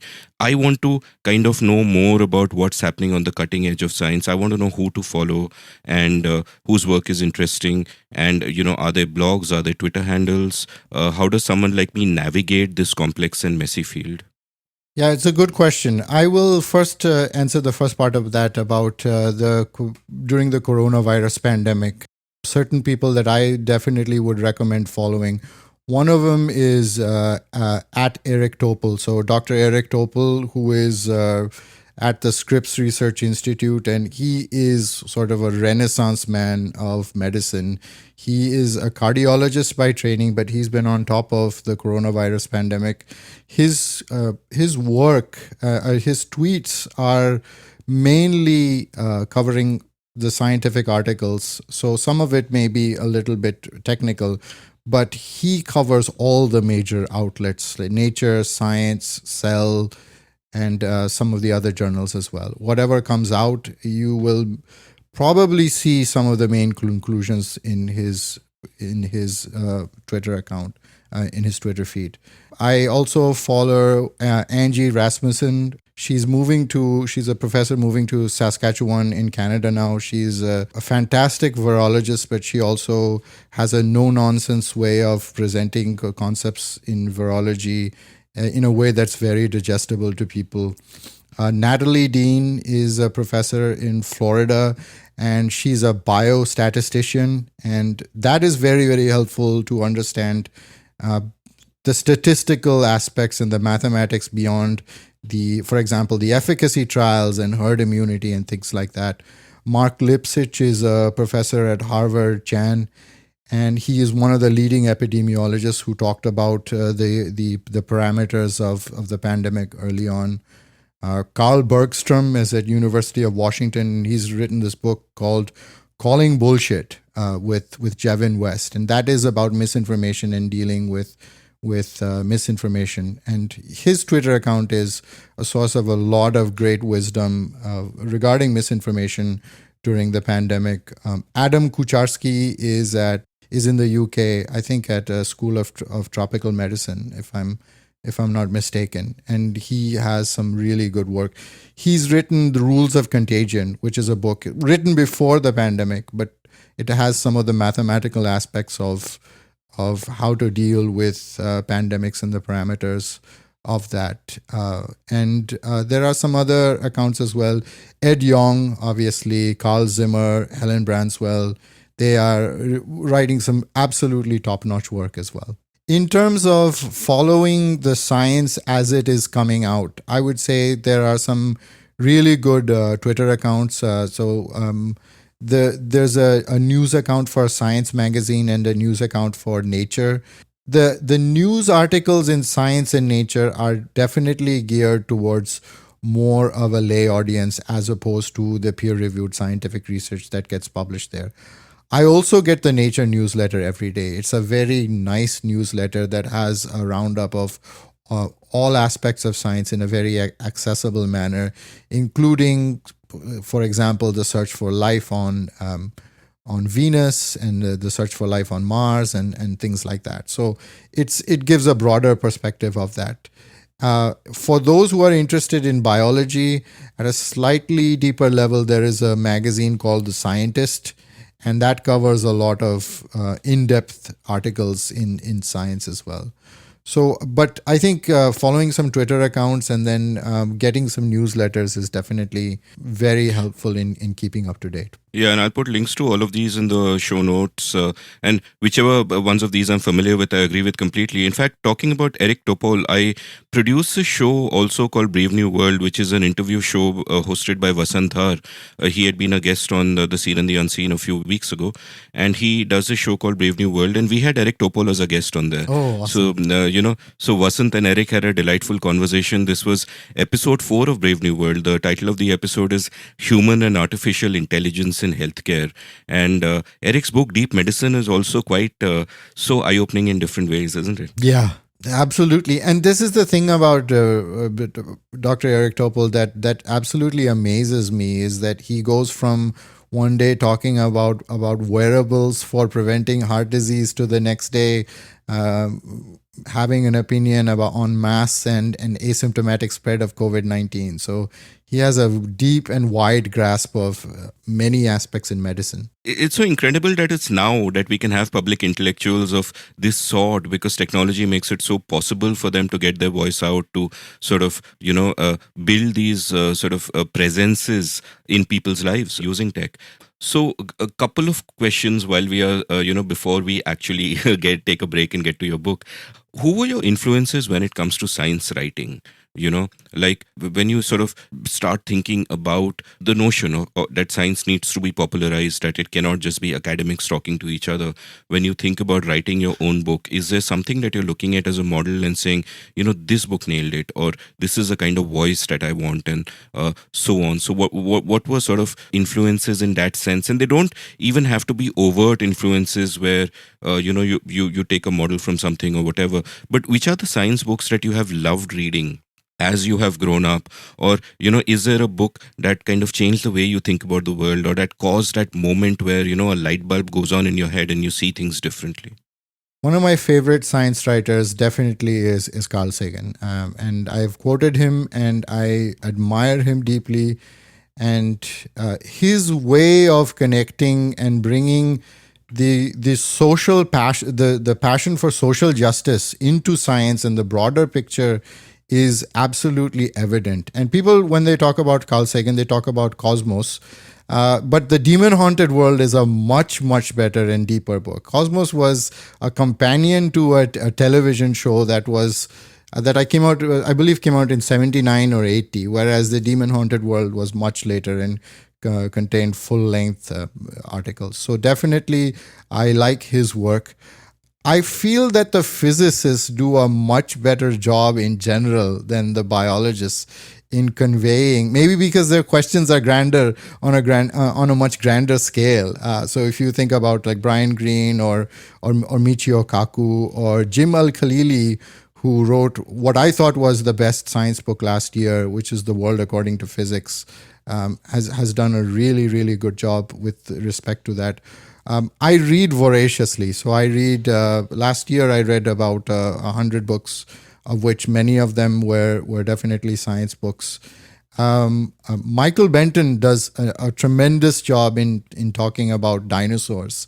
And I think that's a topic that a lot of people are interested in. So yeah, there are definitely a lot of people who do write well. In general, my observation is that the physicists do a much better job than the biologists. That's fascinating, and you mentioned Sagan, and I love this quote from your book where you quote Sagan saying, "quote If you wish to make an apple pie from scratch, you must first invent the universe." Stop quote, which is such a fantastic quote and which applies to like just so many things. It's beautiful. Now, my final question before the break and before we get to both the delightful subject of your book and the difficult subject of COVID-19, which is that through the process of writing this book, how have you changed? How has it changed you as a person, as a writer, as someone who thinks about the world? Because writing forces you not just to examine your subject that much more deeply, it also forces you to examine yourself. And especially in these difficult times, I think there's a lot of self-reflection everyone has kind of gone through, which for a writer can become explicit because sometimes they're writing about it, sometimes they're not. Maybe it's not even in the book, maybe it's in sort of the meditative tweets that you might put out once in a while. But through this period, through the last few months when you've written this book, how have you kind of personally changed? How are you different from what you were, say, 15 months ago? Yeah, I had never planned to write this book. I never thought that this would be my first book. If I thought that I would be writing something, I had actually thought that I would be writing perhaps fiction or in Bangla or meditative essays about travel or cooking or something of that nature. But when the pandemic struck, I felt, and people were asking me all these questions, I felt that there was, because of my experience, I had at least something that I could offer. And so I felt that there was a sense of obligation that I had to write this. It was a very humbling experience, the entire pandemic, but the course of writing. And I will say that I am now more attuned to myself and more, I think I'm fine with saying I don't know, and I'm fine with more uncertainty now. I was more certain about certain things at the start of the pandemic, and moving forward, that has changed. I had started with the idea of writing a book that would be mainly a scientific book, but very early on, it became evident that the science alone was not going to determine the outcome of this pandemic. It's not going to determine the outcome of any aspect of the major challenges that humans face today, including climate change or deforestation or antimicrobial resistance. Science is probably one of the easier pieces. I mean, if we look at the scientists worked hard, they got the vaccines created in time. But that is just a small piece of the larger tapestry of society, and all the the components that go into this pandemic. And the other realization was that every single source of inequality or of injustice that we had in our society was magnified during the pandemic. And we like to say that, okay, we are all in this together. I do not believe that now. Having gone through this, we are not all in it together in the same way. For someone like me who was privileged, and I did get a sense of my own privilege of being able to actually stay at home and write a book during a pandemic. I mean, that's immense privilege. And someone else who is basically having a difficult time making his or her living, that is definitely something that got magnified. And the other pieces of, I mentioned some of these things in the book, is that we tell people to wash their hands, but how can we tell someone who doesn't have clean water how to wash their hands with soap? How can we tell someone who lives in the slums to socially distance? So we have to make our society more equitable. And that was, for me, one of the other observations. And then finally, a lot of the things that I saw that I feared would happen, and they did happen because of this sense of mistrust in science and this society that where we have built, where experts are often vilified. And this happened to a great extent in the United States, where I currently live, but it happened elsewhere as well, where the science was way ahead of what people were doing, but people were still dying because they were not taking simple measures. I mean, wearing a mask became an ideological issue. That should be a public health matter. And we can go on and on about that. But I think overall it was a very, very humbling experience for me to see that and to see the disparities. I mentioned a couple of examples in the book. One of them is in the part on the impact, where I was talking about a large fraction of the world is not going to get basic immunizations for diseases like measles. And on the other hand, there are privileged people in other parts of the world who are using Zoom, and they don't like how they look on Zoom, and they're going for plastic surgery. Wow. So just by putting these two facts together, you can see the dichotomy in society. Or even during the lockdown, we had people who traveled for miles and they didn't even have any food. They had nothing to eat. And on the other hand, there are people who were surreptitiously getting onto golf courses because they needed to get their 18 holes of golf in during the pandemic. And so, it's just the scale of this was perhaps, you don't see that outside of a pandemic, but definitely it brought into sharp relief the divisions that we have in our society. So it started off as a science book. It definitely didn't end that way. And it's definitely changed me as well through the process of writing this. Wow, that's so fascinating. And I didn't know that people are getting plastic surgery because of Zoom. Like, I haven't got a haircut in months, as you can see. But thankfully, the podcast is not a video thing. And that's something I've kind of been reflecting on as well. Like, I've been extraordinarily fortunate during this pandemic to be able to do the things that I do, to be able to, I've worked from home for 12, 13 years. So it's not a big deal. Just shoot up my laptop, do what I do. It's completely okay. But especially in India, these differences are so stark. If you look at what happened to the migrant laborers, they used to be stories during the partition that when trains from Pakistan would come into India, or vice versa, trains from India would go there, the train would reach the final destination with everyone inside it dead because they had been killed. And I did an episode with Ruben Mascarenhas on, who did a lot of work feeding hungry people during the pandemic in Mumbai. And he spoke about how, there were actually trains where they would put a migrant worker on a train and they would feed them in Mumbai, but everywhere else there's no one feeding them. And 3 days later, the guy stumbles out on the platform wherever he is in his hometown and just dies of starvation in like the 21st century. So that's just completely nuts. We will, of course, discuss a little bit more about the politics of it after the break. The other thing that I think the pandemic really made stark, especially in an Indian context, is how dysfunctional our state is. the various ways. I mean, the state fundamentally in India, I've always said there is no rule of law for most people. The state is absent. It doesn't do any of the things that it should do properly, and does a lot of things that it should not do at all. And we've seen an exacerbation of this. Like it's just come into stark relief through the last few months. I've written a column on this, which I'll link from the show notes.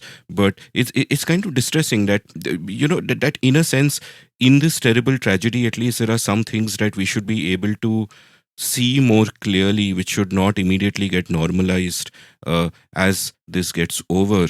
And these thoughts are too deep. We have to take a break, so we'll take a break and come back in a minute. Long before I was a podcaster, I was a writer. In fact, chances are that many of you first heard of me because of my blog India Uncut, which was active between 2003 and 2009 and became somewhat popular at the time. I loved the freedom the form gave me, and I feel I was shaped by it in many ways. I exercised my writing muscle every day and was forced to think about many different things because I wrote about many different things. Well, that phase in my life ended for various reasons, and now it is time to revive it. Only now I'm doing it through a newsletter. I have started the India Uncut newsletter at indiauncut.substack.com, where I will write regularly about whatever catches my fancy. I'll write about some of the themes I cover in this podcast and about much else. So please do head on over to indiauncut.substack.com and subscribe. It is free. Once you sign up, each new installment that I write will land up in your email inbox. You don't need to go anywhere. So subscribe now for free. The India Uncut newsletter at indiauncut.substack.com. Thank you. Welcome back to The Seen and the Unseen. I'm chatting with Anirban Mahapatra about his fabulous book on COVID-19.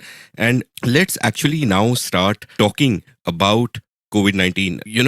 In your book, I love the sequencing in your book where you have these 22 chapters. Each of them is like a one-word thing. You know what it's about. You go really systematically through all of the book. Let's kind of begin, though, with your chapter 3, which kind of gets down to the most, at a fundamental level, talking about the virus itself, or even chapter 4, where you talk about how structure is related to function, which is something I randomly say in the case of content, where it is certainly true. The structure of your content determines what your content actually is. But I was fascinated and almost blown away to find that it's like that in biology as well, that shape determines everything, which is, I was never taught that in school, not that I was particularly attentive in the biology class.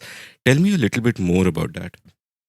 Yeah, I was not taught that at school either, and I mentioned that in the book, that it's one of the most fundamental concepts in biology, and definitely one of the most mind-blowing aspects is all biology is at a certain level chemistry, and all chemistry, if you go down deeper, is physics, and most of physics is mathematics. But at the level of biological molecules, when we have different biological molecules that perform different functions, the shape determines often what the function of that molecule is. And by shape, I mean the actual structure is not static as well. The structure is changing over time.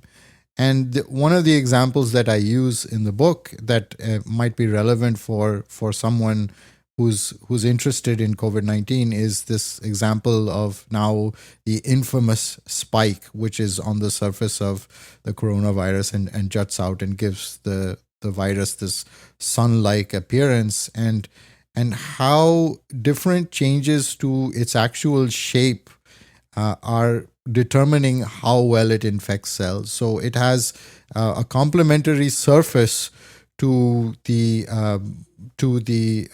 ACE2 receptor, which has a different function in the body. It's a cellular receptor on certain cells. But what the virus is capable of doing is using that to get its viral package inside cells. Now, one concept in this is that I just mentioned is the shape changes over time. What we have seen, so let me step back again. The shape of this is determined by the building blocks. In this case, it's a protein, so the building blocks are the amino acids. As I mentioned earlier, there are typically 20 of these. So if we can think of this as almost like a Lego set, and there are different pieces that are getting put here. That's the same set is used by the virus, and it's the same set used by humans, and that is one of the unifying concepts across biology. Is that proteins? I mean, that's why the blueprint that determines this is called the universal genetic code, because it's this blueprint of numbers. It's this blueprint of letters, and as I mentioned, this gets translated into transcribed into this intermediate compound, and then gets translated into this origami like three-dimensional structure, which is quite fascinating.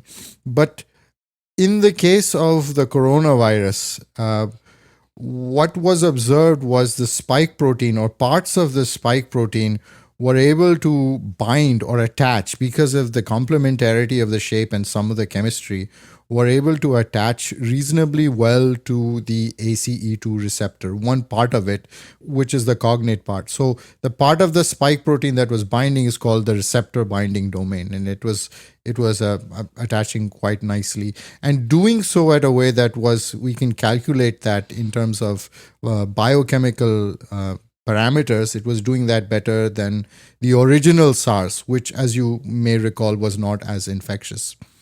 Now, what structural biologists, so there's this entire field of biology called structural biology, and what they do is they create structures of various proteins and other biological molecules, and they use that structure to determine what the function is and how that function might change over time. Structural biologists were very quick to determine the structure of the spike of SARS-CoV-2, the coronavirus. What they had noticed at one part of this protein, which has a little bit over 1,300 different amino acids. So you can think about this as a three-dimensional structure of or over 1,300 amino acids. And what they noticed is that there was this one part of the cell that was hanging out, let's say, as a hand. But on the other side, there was another piece that was not fitting it, or it was attaching to it, but almost not in a perfect complementary manner. Now, what they had predicted at that time is that if the other side was also like an open hand, then there would be a better touching point. Remarkably, that is actually what has been observed for one of the variants. So this is a case where structure and function are absolutely related, where the complementarity of a structure on the receptor and a structure on the virus are so well attuned through the process of evolution that we have a variant now that is more infectious. And what basically blows my mind is that we are looking at differences on the atomic level of something, a virus that we cannot see, this nanoscale virus that has real world implications for millions of people, billions of people around the world. So that is definitely one of these cases. The other thing is that the immune responses.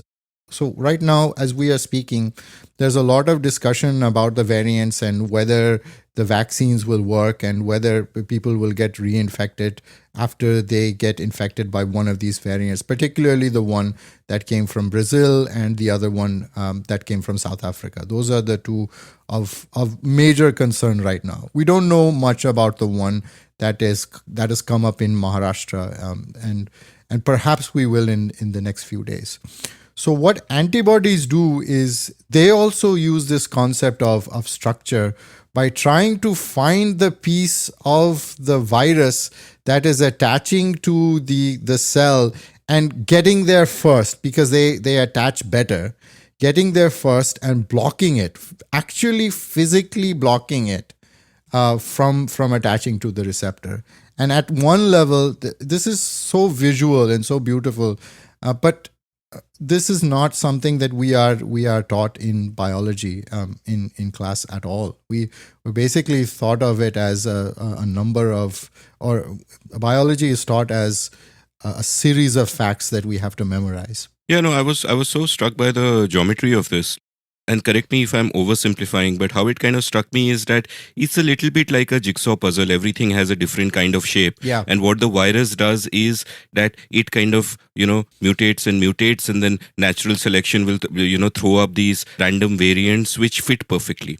And, then they fit perfectly and they can replicate. And so that kind of becomes much more common. And, what antibodies do and what a lot of, medical ways of fighting this is also at the level of geometry. Like if there is a spike that is Yes. fighting something, either you sort of create something that fits that spike first, or you attack the spike, or wherever the spike is fitting, you fit that with something else so the spike has nowhere to go.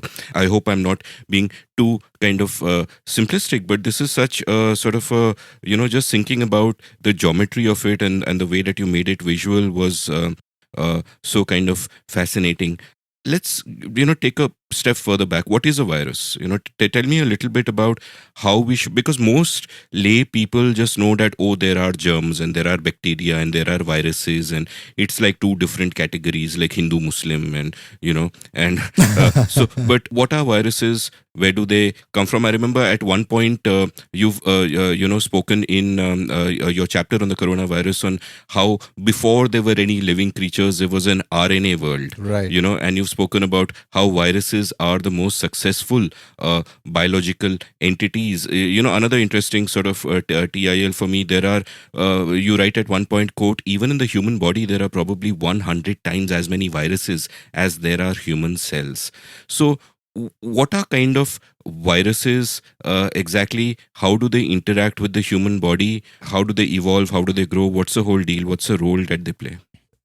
We can do a whole episode on this, but I'll try to keep this absolutely succinct. Viruses are they are obligate parasites in that they have functions that are similar to living things once they're inside living things. So they absolutely have to get inside other living they have to get inside living cells to be able to replicate. And by replicate, I mean that they create new virus particles, and that fulfills their prerogative from a perspective of evolution of spreading. And so a virus just wants to spread. And by saying just wants to spread, I'm treating it in a more giving it a human-like property, but that's not the case. This is just simply the biological prerogative or the biological objective, rather, of the virus to spread. So outside of a body, a virus is very much like a chemical. It is not living. It doesn't have that many living attributes. But within cells, it definitely has a lot of the hallmarks of living entities. And viruses may predate life. That's definitely one of the theories. There are other theories, especially that have come in the last few years from a certain class of viruses known as giant viruses, that they may actually be stripped down version, or some of them at least may be stripped down versions of cells. So for every living organism, starting from bacteria all the way up to humans and definitely plants, there are viruses that infect them and can parasitize viruses. Not all viruses are harmful, and this is something that is definitely lost on a lot of people. They are involved in biogeochemical cycles, especially in the water, where there are a large number of bacteria. And so viruses that infect bacteria are known as bacteriophages, and they are involved in a lot of the turnover in water. Scientists are now even looking to viruses to for therapeutic uses, in particular cases for bacteria that have become resistant to a number of antibiotics, by figuring out which viruses do this. And there's some really exciting work that has come up on bacteriophage therapy in the last few years with respect to that. Viruses are a huge class of biological entities. Some of them have RNA as their genetic material, and the coronaviruses are a category of viruses there. And then there are DNA viruses as well. The RNA viruses are particularly promiscuous. RNA is not a molecule that is used as genetic material in living organisms because of certain reasons. DNA is better suited for that, but it still stays on in certain viruses, and they have a very high mutation rate, as people are now finding out with the coronavirus that we're looking at right now, and the disease that it's causing. Viruses have been infecting us since life began, and there are traces of viruses in our own genetic code. Certain classes of viruses which are known as retroviruses. They actually integrate into our genetic material. Now, coronaviruses are not retroviruses, so they're slightly different. So we actually have the archaeological remains of viral infections in our own genetic material, and that's more than 8%. So even if we disregard all the viruses that are inside our body, so we are also part virus because of the viral genetic material we have in our genomes. One of my pet peeves, actually, to go off on an aside, is the synonymous use of genetic code with genome. They're slightly different, so I wanted to get that right. This is fascinating because I'm so happy to find out that no longer do I need to describe myself as half Punjabi, half Bengali. I'm actually 46% Punjabi, 46% Bengali, and 8% virus. Deal with that. So now that you mentioned, what's the difference between a virus and a bacteria? A bacteria is a cellular form of life. Bacteria is living, and it has all the hallmarks of living organisms, whereas a virus outside of cells is not living. A bacteria may cause infection. It may be free living as well. Viruses definitely have to infect to be able to propagate and to create new viruses. And then the other aspect about it is from a public health perspective, antibiotics work against bacteria, but they don't work against viruses. Antivirals are much fewer in number, as we are painfully finding out during this coronavirus pandemic. And that's definitely not the case with bacteria. So we have been doing a much better job in controlling bacterial infections by and large, as opposed to new emerging viral infections. So here's the deal. So you've pointed out, what viruses are and how they there are so many of them. And you said that a virus needs to enter a cell to replicate. Tell me about this process of replication. Like, let's say a virus figures out a way to enter a cell, which in the case of the coronavirus, which by the way, you've described the history in the book about why it's called a coronavirus, is that when they first saw it, it's sort of was a little bit like the corona of the sun. So they kind of went with that. So how does, once a virus enters a cell, what is the process there? How does it replicate? What are the different components of that? So one of the things about the virus actually getting in the cell is it's a random process. Viruses don't have any way of propelling themselves. A lot of bacteria can do that. So through random means, a virus will find a cell and it will find a receptor. And that's why viruses often are in like these teeming large numbers. And as we discussed earlier, there are so many different viruses. So we are probably ingesting through the air, as we're speaking now, a number of viruses as well. But they're not causing disease because they have to be able to find the specific receptor that they can recognize to be able to get inside.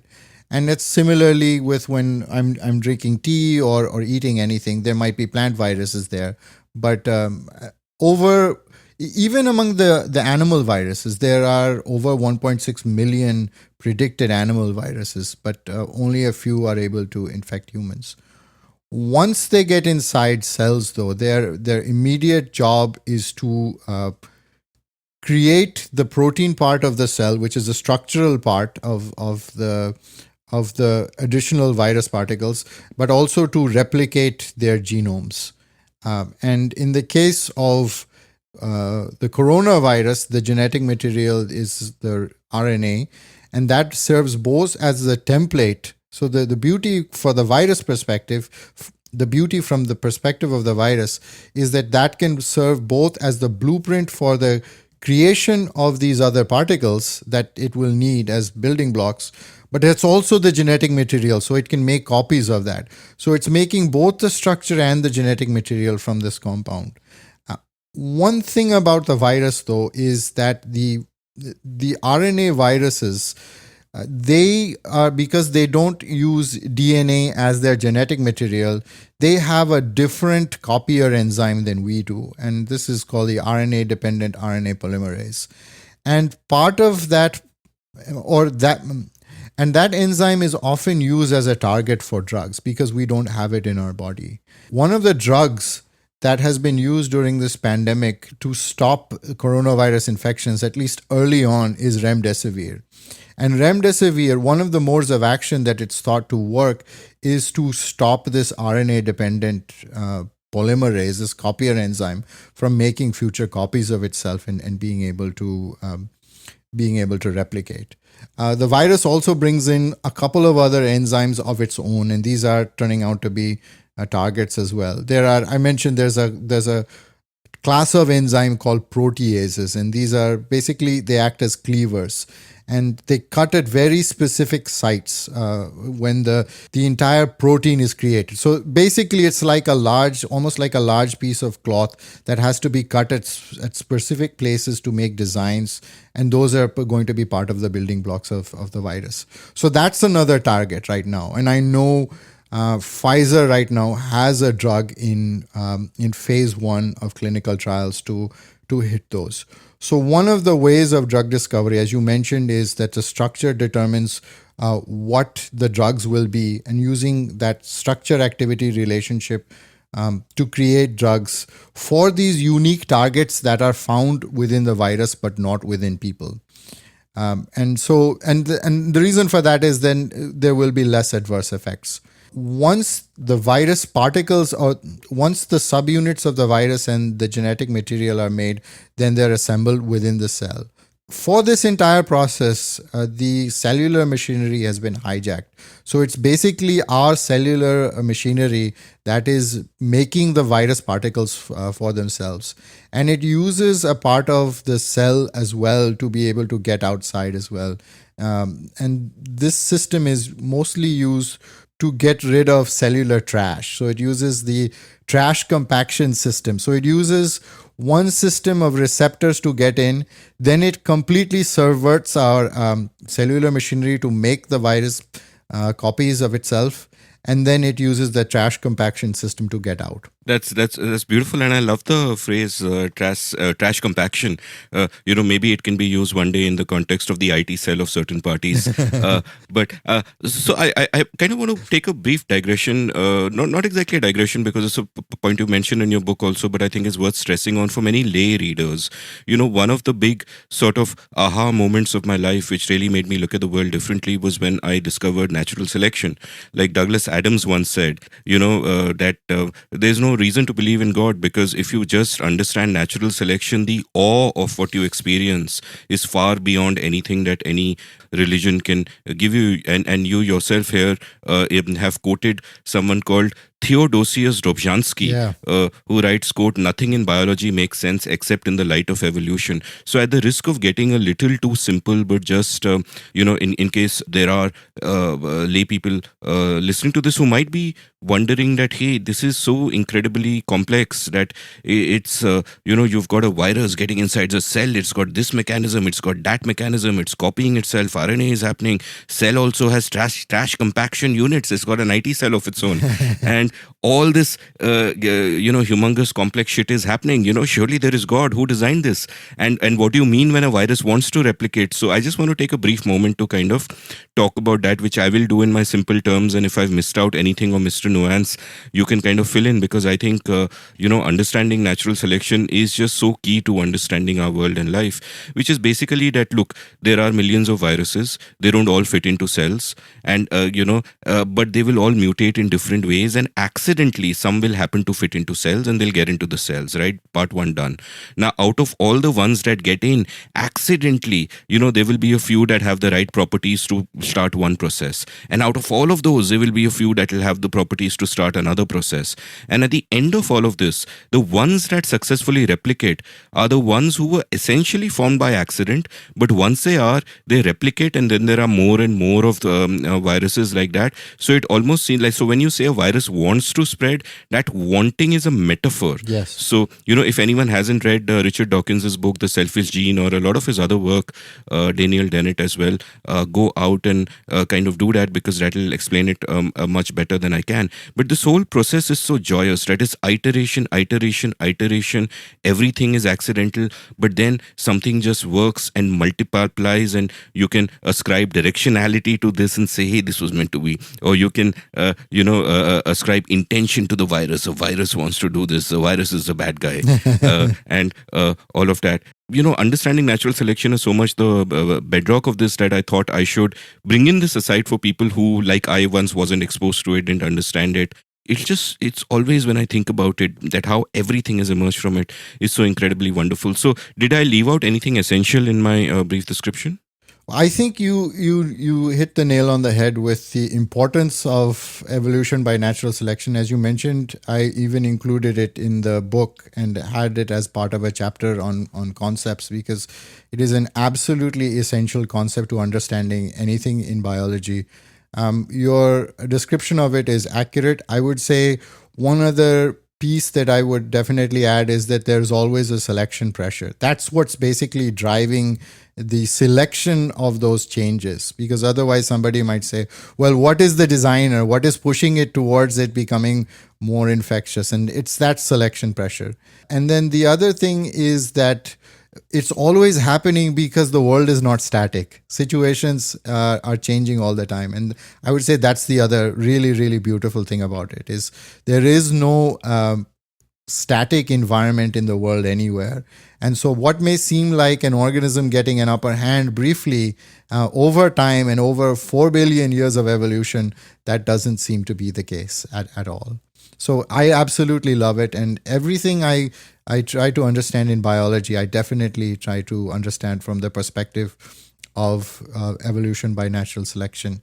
And to those naysayers who doubt it and don't understand what you mentioned, the repetitive or the iterative process of natural selection, people are using it now. And there's Francis Arnold won a Nobel Prize and others have been using it as well for actual benefit, to be able to use the process by having this repetitive process and the selective force to make proteins and other macromolecules even better over time. And this is what is known as directed evolution. And it's a definitely a force in biological engineering to use evolution as a force for creating molecules. So everything doesn't have to be rational. I guess that's my main point, is if you have a large number of molecules and you have this selection pressure and you give nature time, then over time it will find a way to get through. So here's one question which might also seem like a naive question. Now, there are all these tons of viruses, and some of them get successful in kind of propagating themselves. Now, I would think that logically, a virus doesn't actually have to harm the host. It's like, which are the successful domestic animals? They are the dogs and cats, and the ones that get along with us and, perform different kinds of emotional functions for us, which are completely beneficial. If they weren't, they wouldn't be domestic animals. Similarly, you'd imagine that a virus to replicate successfully and to not have, medicines targeted at it and all of that would be ones which would cause no harm to the host, and they would just chill and the host would just keep spreading them and everybody's happy. It's a positive sum game, and so on and so forth. But so is it the case that there are many, many viruses and most of them are completely harmless and they spread like that, and there are only a few that are accidentally dangerous to hosts and it's not actually necessary for them, to go back to the metaphor, to harm the host? So what's going on here? What's the deal here? Why do they harm us? They don't need to harm us. That's an absolutely fantastic question. I'm glad you asked that question. And you are absolutely spot on that the essential aspect of the virus is not disease. Disease is important to us. From our perspective as someone who has been infected, the reason we care about certain viruses is because they cause disease. I mean, you can think about this coronavirus, SARS-CoV-2. If it had gone through humans without causing any disease, then perhaps we might have identified it by accident or perhaps not even at all. And we only think about the viruses that tend to cause disease, and more often serious disease. I wrote about the previous pandemic when I was a managing editor. I wrote an editorial about H1N1 influenza. And that pandemic was not taken very seriously because it didn't cause severe disease. It spread reasonably well, not as well as SARS-CoV-2, but it spread reasonably well, but it didn't cause disease. Disease is an outcome of a virus spreading well, because if you remember the process that we discussed, once the virus actually gets inside the cell, it uses up some of the cell resources and the cell machinery. So if it is very successful in replicating, then it causes harm to the cell. And so that is one of the primary outcomes. The secondary outcome is often what we see as disease is not caused by the virus, but by our reaction to the virus. And often in cases of COVID-19, that second phase of the dysregular or abnormal immune response is what is causing harm in people. And that's why some people are receiving dexamethasone as well towards that phase. And so if you are not able to mount the appropriate immune response, not a too strong immune response, not too weak an immune response, if it's too strong an immune response, what can happen is then the immune response is actually destroying many of the cells and inside the body as well. And that is actually what is happening in a number of cases of COVID-19, where the virus itself is not causing that damage. But it is really a great question that you ask. Early on, what microbiologists thought was essentially what you are saying. And you will still find some microbiologists who believe that over the course of time, a virus will invariably grow weaker in terms of how it causes disease as it gets more attuned to the host. And so what happens is with a zoonotic infection, because it doesn't have that much of a quote-unquote history with us, at that early time, then it cause more severe disease, but over time it gets milder. However, new modeling studies suggest that may not be the case. And the reason for that is actually what is playing out in real time with these variants, where as we just discussed, nothing is static in biology. So it's not that there is one direction that it can go. For the virus, the mathematical optimal situation is one where it is not a complete pushover, but it's also not killing the host before it's able to spread to other people. So it has this sort of range in the middle where it can settle in, where it can cause some disease, even severe disease in some people, but it's creating a lot more of a viral load and it can infect other people. So the short answer is it's not as simple as even microbiologists thought it was maybe 100 years ago. Wow. And by the way, you use the phrase zoonotic for the benefit of my listeners. That means a virus that comes from an animal to a human being. And we'll discuss that a little more because I want to talk about bats also and murdered minks, which makes me very sad. But before we get to that, I'm kind of curious about this point you mentioned about the optimal virus, right? Because if you think of it in game theoretic terms and you think of, somebody creating viruses and is a great game theorist, what do you do? And what you don't want to do is create something like Ebola. Now, Ebola is very lethal. it kills a large percentage of the people who get it, but it doesn't spread that easily. It is not asymptomatic spread. And, once you know someone's really ill, they can get isolated. Whereas, so you want a virus that spreads a lot. Equally, you want a certain amount of lethality. If it kills nobody, it's really like, what is a virus even doing? So your evil virus designer is not successful there. So it seems that you need a certain sort of level of infectiousness and a certain level of lethality, and your ideal virus should be something that is spread by asymptomatic people and even people who don't have severe symptoms, who don't realize what's going on, and the lethality comes later. So you are killing a certain percentage of the people, but not too many, because then it doesn't spread that well. Is it fair to say that SARS-CoV-2 or this COVID-19 virus basically is as close to optimal as possible? There are certain aspects of SARS-CoV-2 that make it also very difficult to deal with compared to a number of other viruses. And definitely the way that it spread makes it primed for a pandemic, because it's a respiratory virus. And because with other things, like there have been pandemics in the past that have been caused by cholera, but cholera has been mainly eradicated from many countries, and we can choose to not drink the same type of water.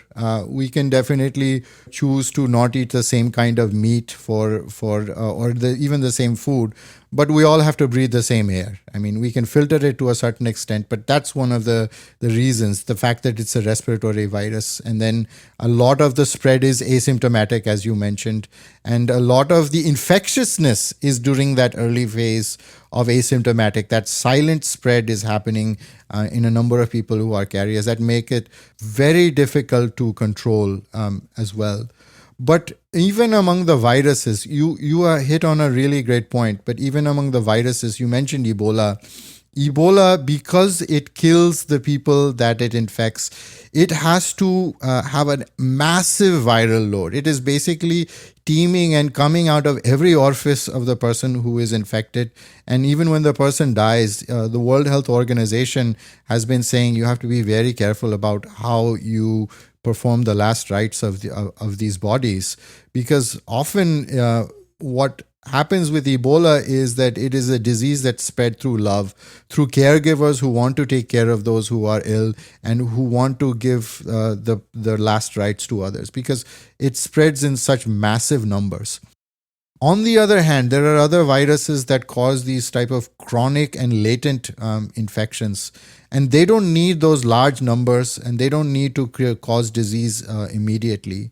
And definitely HIV is one of them. The virus that causes hepatitis is another one of them. And so in most people, they can be sort of causing no disease at all and asymptomatic, and most people won't even know about it. And they can even linger in people for years before they have a type of disease. And so in those cases, based on what you were saying and just on a rational idea of what would be necessary, you can envisage that the number of viruses needed to infect and that do infect is much less than in a case of Ebola, which has a very short infectious cycle and very acute infection versus these other chronic infections. Yeah, I'm struck by a phrase you just used, and it strikes me that then what is common between both humanity and Ebola is that they are diseases that spread through love. I love that phrase. And I had done an episode a few weeks back with Chinmay Tumbe about the pandemics India has been struck by, and that has a lot about cholera as well. And it's so fascinating to sort of see that all this has played out before, at least the bad parts of it has played out before. We have never had, so many vaccines within a year, and the kind of science work that is happening is sort of remarkable. So a follow-on question from there, that assuming that this is kind of close to optimal, that it is both infectious and lethal, I would have thought that just logically, like where is a flaw in my thinking that that logically it would, like many viruses have done of the past also, including I think influenza strains, that it would naturally evolve towards becoming more infectious and less lethal. because that would seem to be the natural consequence. It seems kind of counterintuitive that it can become both more infectious and more lethal, or even as lethal. What are we seeing right now? Like, here we are actually talking in April, and obviously your book is actually remarkably up to date, given when it came out, that it talks about all the vaccines and the British variant and all that. But what we are seeing, for example, right now in India, it would seem, just looking at the raw numbers, and it's evolving, so the whole picture could look different 5 days from now, and I have no way of telling. But just from a layman's perspective, just looking at sort of the data, it seems that cases have gone up massively, but the death rate hasn't quite gone up to the same extent. Is it possible that it is a strain that is more infectious and less lethal, which, I mean, you would kind of expect? Or are there nuances here? Are there other possibilities that we, and obviously I realize that nobody knows right now. We are still, in a sense, in the fog of war. But what's your kind of take on that? Yeah, that's definitely one aspect of it. Is over time, what can happen is the virus can become more infectious and less lethal. But the other side of it is your immune response. So let's say you get vaccinated, or you get infected, or you have an asymptomatic infection that you don't know about. You may have antibodies, and you may have T cell responses that when you have that second reinfection, it's not as severe anymore. So there are these two sets of factors that are determining what that is. And maybe in a number of people, they didn't know that they were infected the first time, and in those cases, they are actually having reinfections. The point that you made about previous pandemics is actually quite a good one. And with H1N1, which happened in 1918 and 1919, because that was such a deadly and dominant virus, one thing is that every single virus, even the ones that circulate within human populations right now and then cause seasonal influenza, apart from the ones that are causing bird flu and are not transmitting very well, and they just come every few years with different variants, but all of the circulating influenza A strains right now are in some manner derived from that H1N1 of 1918 and 1919. And there is a theory, it isn't very well substantiated, that one of the human coronaviruses, there are human coronaviruses that cause colds, may have caused a pandemic in the 1800s. And then it just became very, very mild over time. What we are seeing now with SARS-CoV-2, it's still too early right now. And a large proportion of the world has not even been infected once.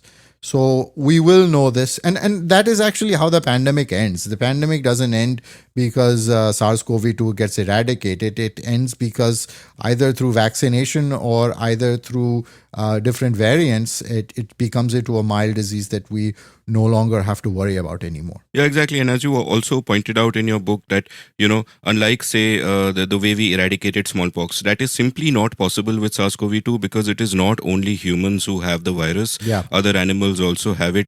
You've written at one point in your book about how 600,000 minks were culled last June in Netherlands by suffocation. Like, how were they suffocated?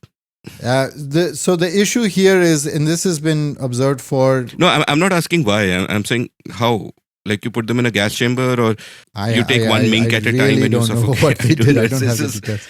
No, I have no idea what they did there. Yeah, it's kind of striking. Let's talk a little bit about the origins. Like, earlier you used the phrase zoonotic, and zoonosis, of course, is viruses coming from animals to humans, as indeed they do. And most of the time, they won't even enter our cells. And most of the time, when they do, nothing will really go wrong. So we won't even notice it. So this is kind of a selection bias that we give viruses a bad name by picking on the ones that actually do serious damage to us. What do we know about the origins of the coronavirus? Like, in the sense that, you've spoken about how what we took seriously earlier was the influenza virus, which is 1918, and the Hong Kong flu in the late 60s and the mid 50s and whatever. So you've had the flu virus around a long time. That also uses RNA replication, but you've pointed out that there are some differences. And no one really took coronaviruses seriously. Right. Perhaps when the first SARS came, which you said, at that point you were Yeah. active in the profession and you kind of thought about it and wrote about it. That's when people started taking it seriously.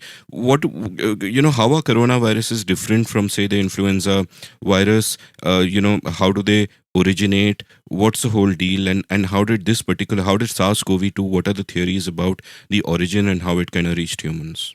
Yeah, as I mentioned, there are there are 4 coronaviruses that cause common colds in humans. 2 of them were discovered a few decades ago, and nobody really paid that much attention to coronaviruses. There was a perspective in science that I mentioned in the book with respect to a scientific meeting where the total number of people attending a meeting on coronaviruses could not fill an entire room. There were like empty seats. There were so many empty seats. There were so few people at that time working on coronaviruses. And this was before SARS basically hit the scene. And so coronavirology at that time was considered one of the backwaters of virology. There weren't that many people working on this obscure class of viruses. And obviously after that, what happened is the first SARS pandemic happened in the first part of this century. And SARS spread to a number of other countries. It was fairly lethal. It was much more lethal in general than the current coronavirus, SARS-CoV-2. But as we were discussing, because many of the people, or actually most of the people who were spreading the disease, most of the people who spread the virus did so after they were showing signs of disease. It was much easier to isolate it. So there weren't that many silent infections. And after a while, in the summer, the disease basically died down. It hasn't been eradicated. It could pop up at any time, but officially there hasn't been an outbreak. And then after that, Middle East Respiratory Syndrome, or MERS, first appeared in camels in the Middle East. That one also, like SARS, is thought to have originally originated from bats. Now, bats, for some unknown reason, and I have some theories in the book as it might pertain to flight and the stresses and strains of flights in bats. Bats are mammals that do fly, harbor a disproportionate number of coronaviruses that don't cause any severe disease in them. And so MERS definitely spread from camels to people. It was very deadly, but it was not very infectious. And so with respect to the current coronavirus, SARS-CoV-2, the original reservoir animal is almost certainly a bat.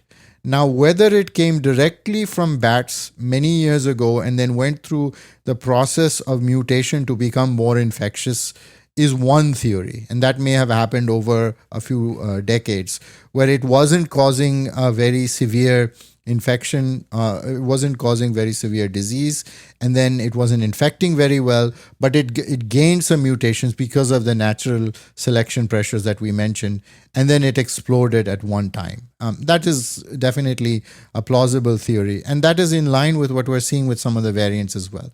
That happens quite frequently. The other thing about coronaviruses is that 2 coronaviruses can infect a cell at the same time. Influenza viruses do this as well, but their genetic material is actually broken into pieces.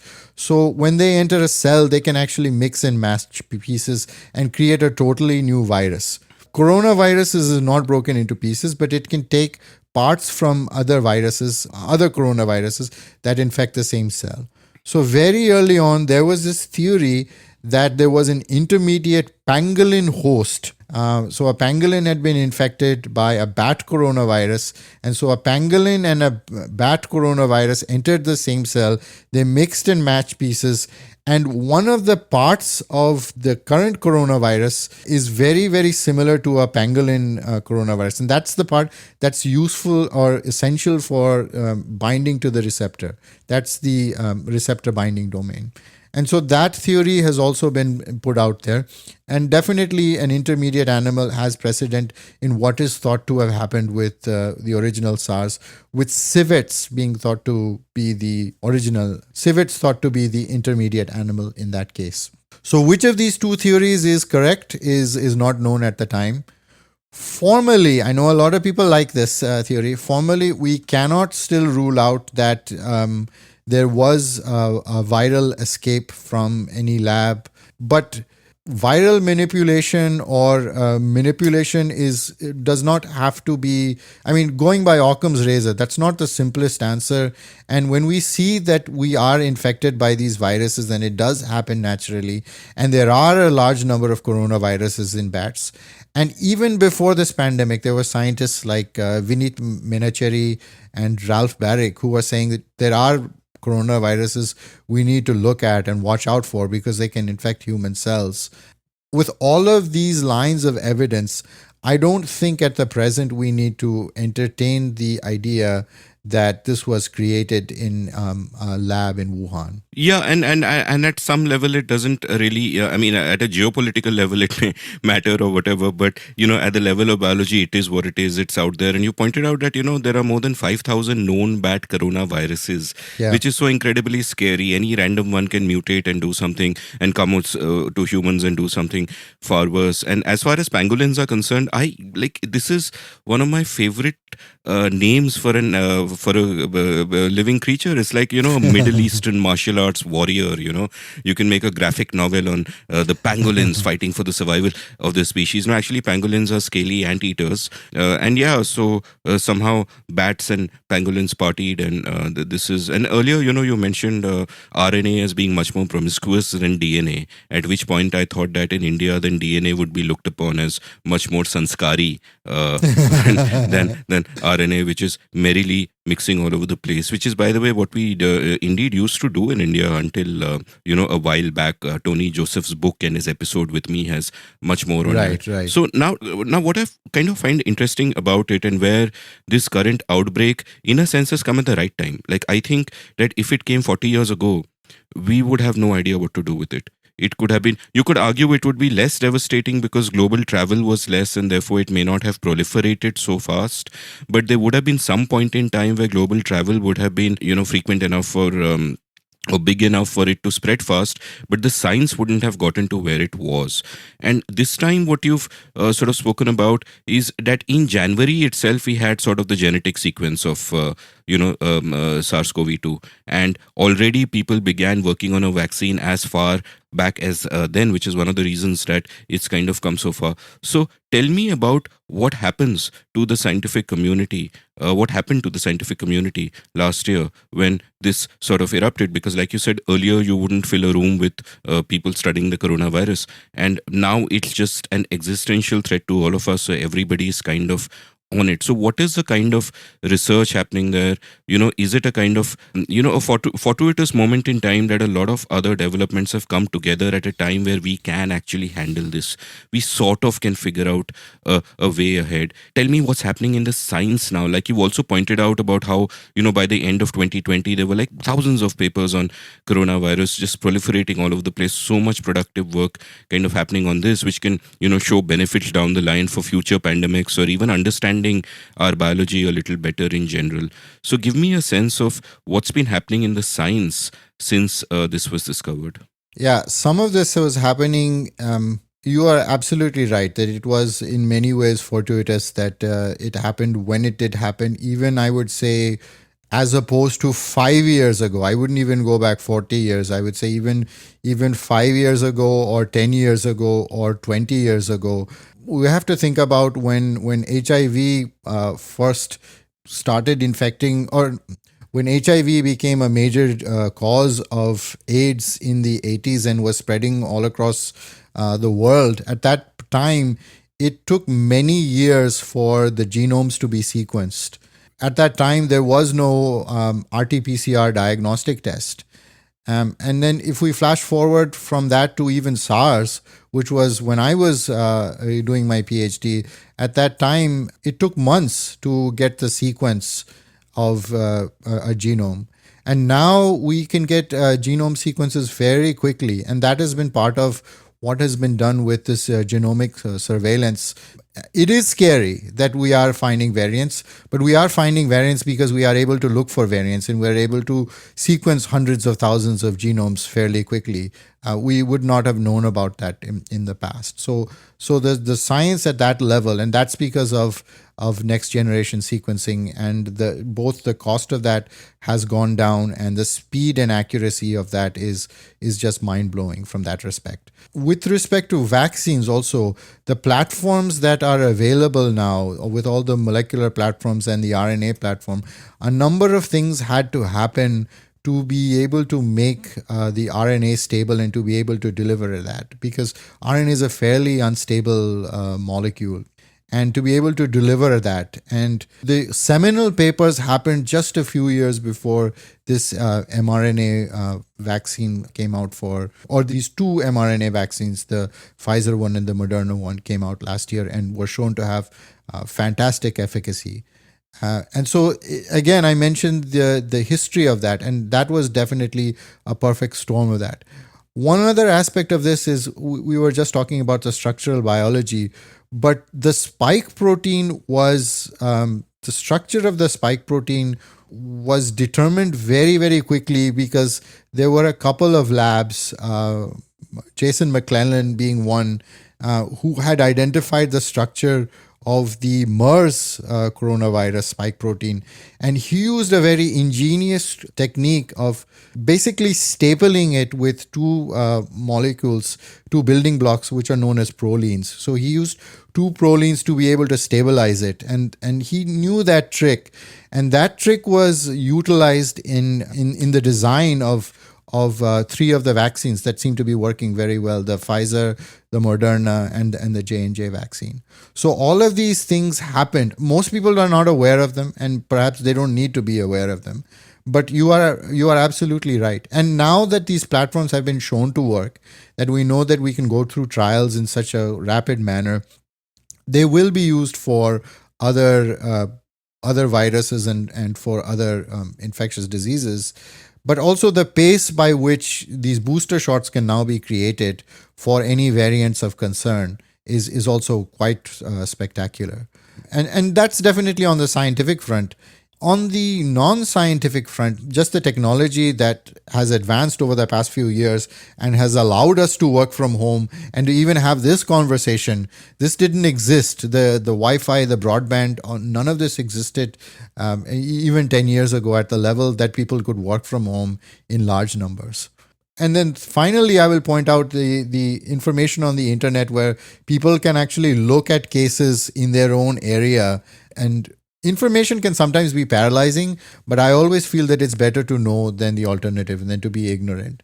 And to be able to see the cases in the area, the measures that are being taken in real time.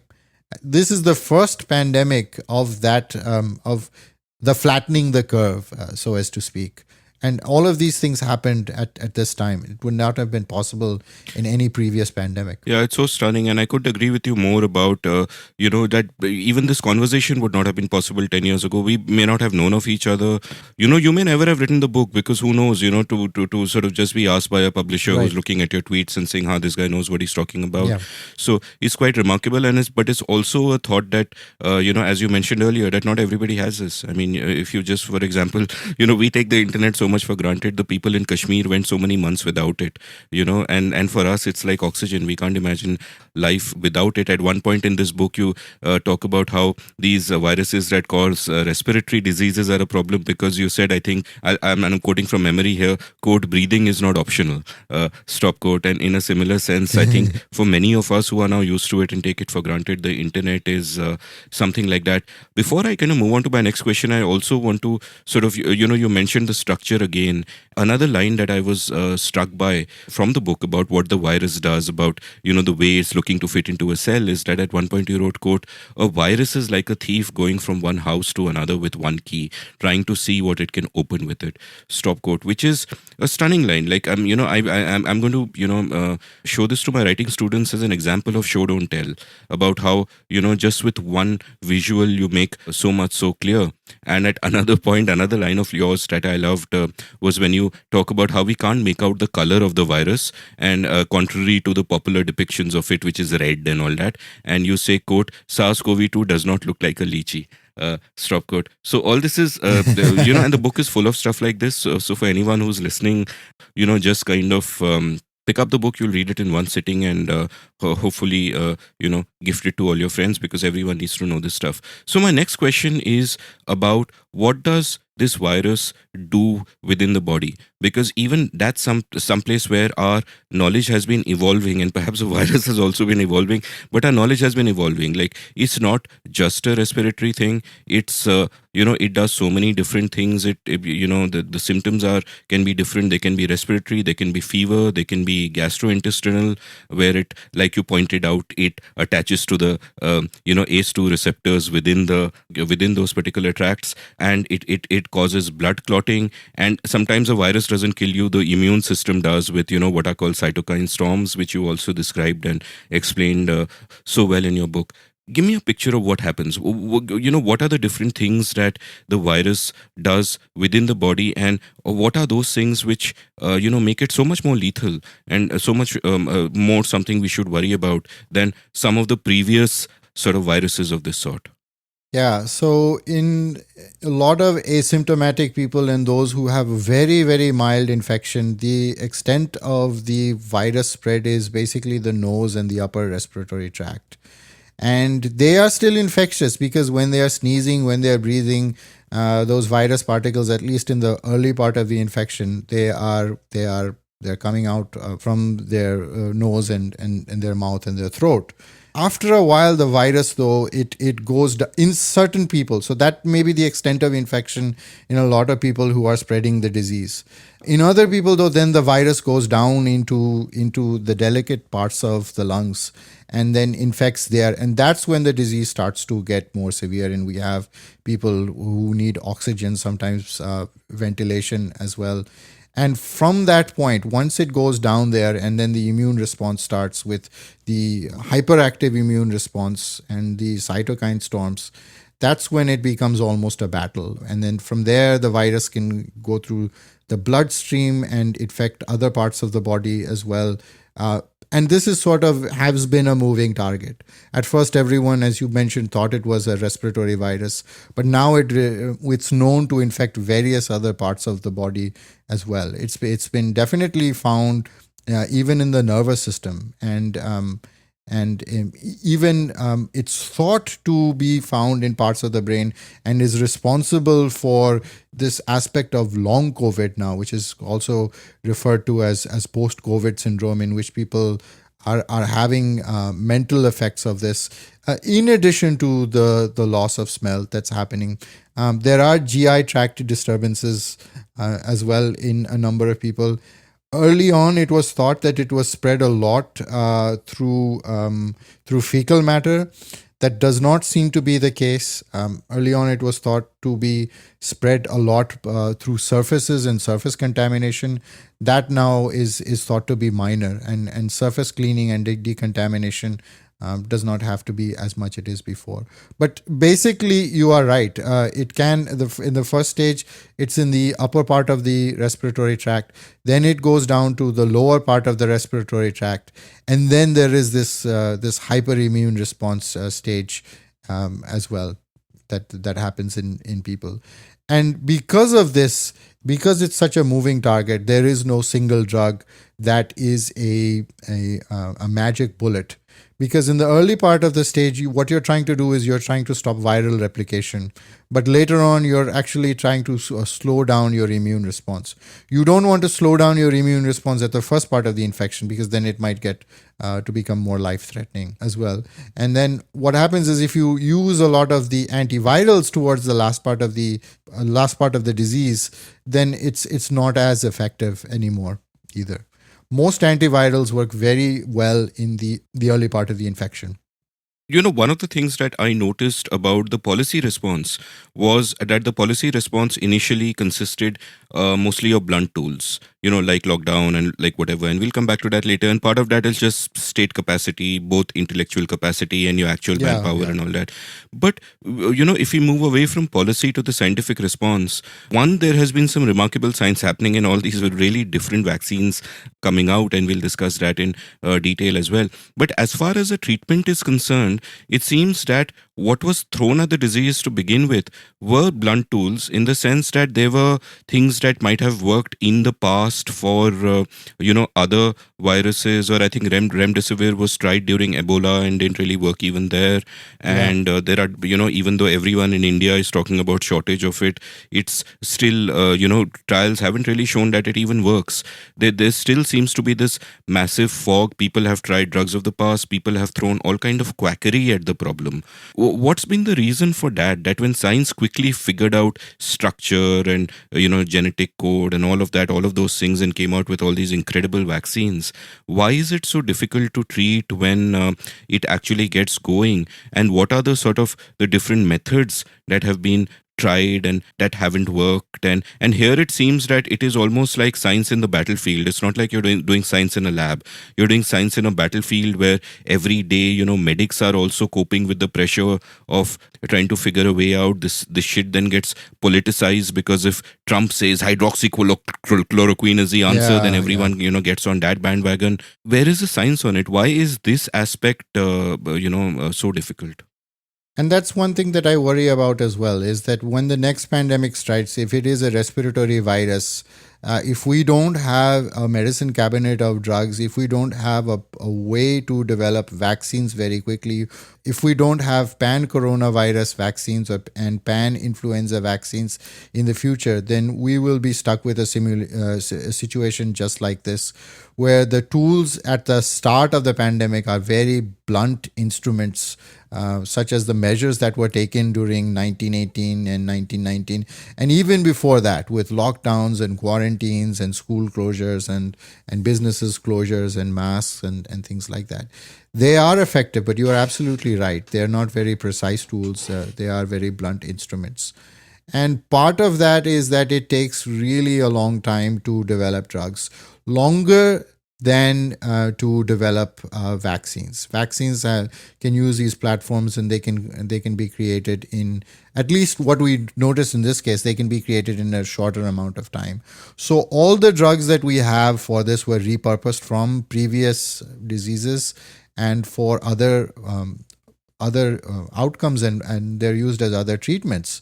And so what we have here is that drugs that were not designed for this particular virus. So we know all the structure, we know what the function is, and now we are at the stage that a number of these drugs are in phase 1, and some of them are, I believe, are in phase 2 as well, where they will be available. So, but you can see it's taken over a year. And in pandemic terms, that is not acceptable as far as I see it. So we do need to build up a set of other broadly applicable or broadly usable drugs for future pandemics that target some of these specific targets that we know to be existing for RNA viruses. The problem with that, and I've mentioned this elsewhere, is a lot of the incentives and a lot of the economic aspects of creating a drug, where it takes a few $100 million to actually get a drug, and it takes many years to go through and run the entire gauntlet of trials to get the drugs out there. But when there isn't a pandemic, there is no demand for that drug.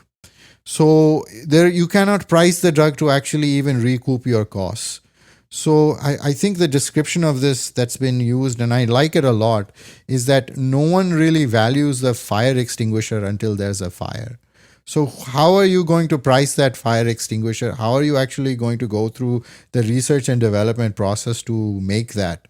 And my hope is that now with this pandemic, people will see this as a serious threat to human populations in the future, and there will be public investment. I think there has to be a certain level of public investment in many of these drugs for the future. And so when the next pandemic invariably hits, we will be better prepared to respond with drugs at the outset. Yeah, no, that's a great point. The incentives problem is massive and is something that I've also addressed in my past episodes. That if you think back at a politician, say 10 years ago, if he spends a ton of money preparing for something that does not happen, there's so many other things he could do with that money. There's so much opportunity cost. How do you even and politicians have short lifespans in terms of it's always the electoral cycle. They're always looking at the next election, so spend the money on something that will help them get those votes rather than spend on the unseen, preventing a pandemic. Because if you're too successful, people will think, hey, why did he kind of do all that spending?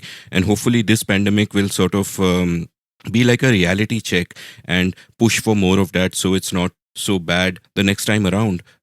Tell me now about the vaccines, because I remember up till a few months ago, you had scientists and doctors and all of that going on air and saying entirely plausibly that, listen, there has never been a vaccine for any coronavirus, for example. Though you've pointed out in your book that in animals there has, but not in none of the ones that affect humans.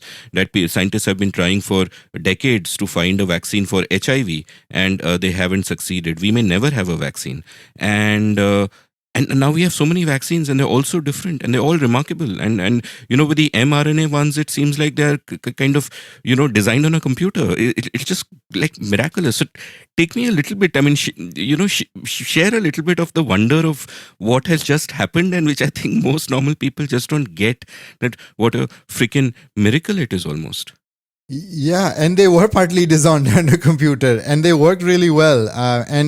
Definitely, so I have a friend who works for one of the major vaccine manufacturers for the mRNA vaccine, and he and I conversed quite a bit on Twitter. He reviewed a certain number of chapters of this book, and we were just talking about it the other day, that even I don't think anyone expected those vaccines to work as well as they did.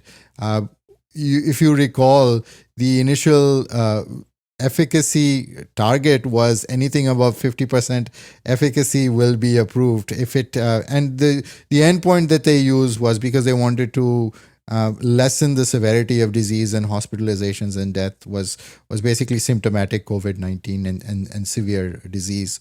But now if you tell anyone you have to take a 50% efficacy vaccine, nobody will take it. Everyone is talking about even AstraZeneca, which has been remarkably successful in halting the number of cases in the UK and saying, I don't want to take that vaccine, because there are now vaccines with 95% efficacy that have been created.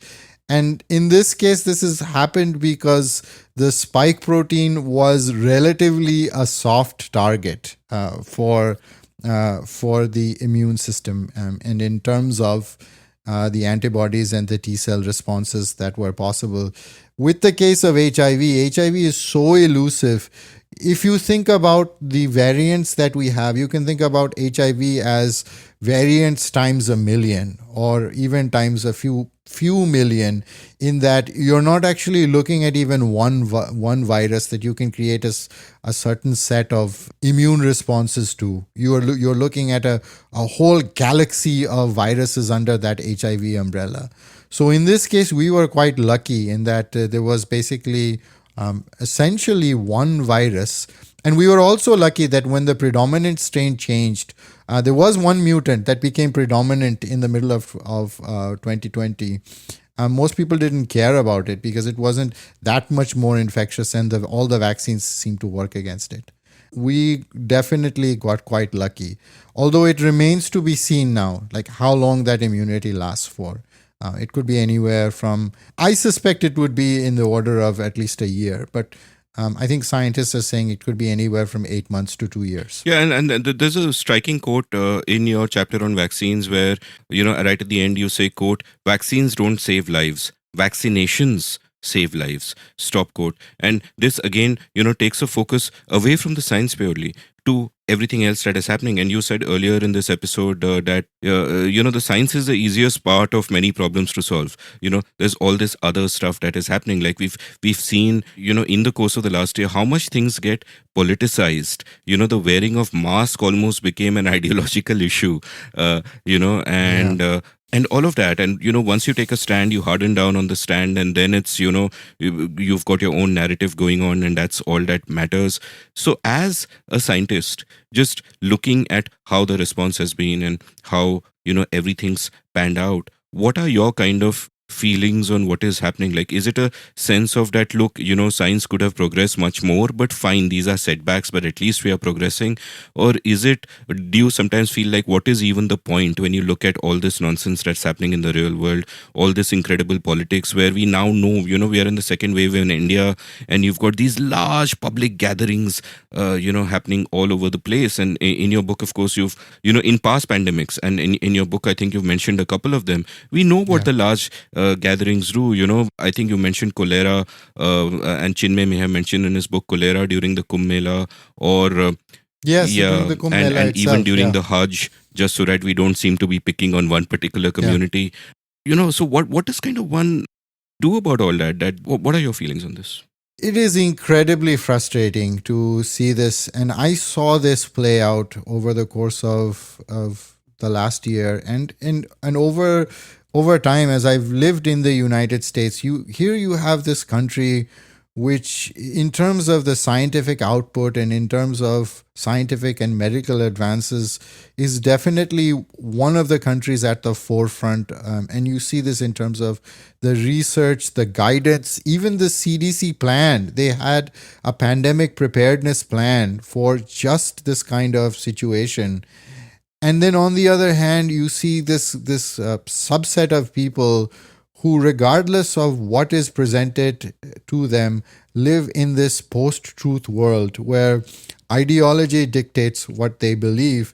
And that has real world and consequences on people's lives. I mean, at this time, 550,000 people have died in this country of a largely preventable disease. I'm not saying that people would not have died, but so many people did not have to die in this country, and that definitely is infuriating. And from that perspective, I will say yes, that it is a failing of society in general, and maybe we don't inculcate enough critical thinking, or maybe we don't see things from the perspective of the broader holistic view, and we're thinking more in terms of our group and our community and our own selfish needs and our desires and beliefs. But that is something that definitely will need to be solved. And I think in 2021, one of the big issues of this year is going to be around vaccination. Inequality definitely plays a part with some countries having received very few doses of the vaccine, and those might be breeding grounds for future variants as well. But even within India, you see like this dichotomy right now of people, a lot of people, mainly urban, mainly educated, mainly middle class to upper middle class, or even rich, who want vaccines and are now queuing up and demanding that they receive vaccines. And a large number of people who are unaware of what these vaccines might do to prevent severe disease, who have somehow who are somehow under this notion that this pandemic is not really a big deal, or wasn't even a big deal. They don't see these variants as causing any future disease, and are really more scared of the vaccines than they are of the disease, of the virus, and of the variants.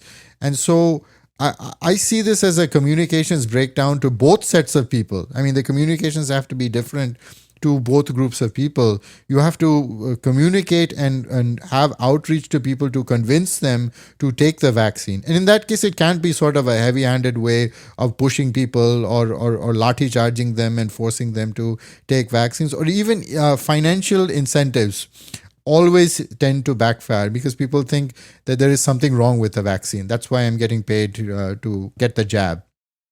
So that's the type of outreach that definitely hasn't happened to that extent. And then the other outreach of having a clear and consistent vaccine policy as to when people will be receiving vaccines for those people who actually want them right now. And yeah, I mean, it's definitely a mess. Yeah, I mean, I've heard so many crazy things about vaccine that I don't even know how to respond. Like, one person I know said that they might as well put boiled water in the vaccine. It doesn't make a difference. Another person said that the vaccines are causing the second wave. A third person said that the reason the second wave is happening is because the money bags behind the vaccines want you to get the vaccine. So you have these ridiculous sort of theories going around. Now, another thing I want to kind of explore, and it's something that I've been thinking about, is how differently public policy people on the one hand and scientists on the other hand may explore the question of truth and evidence.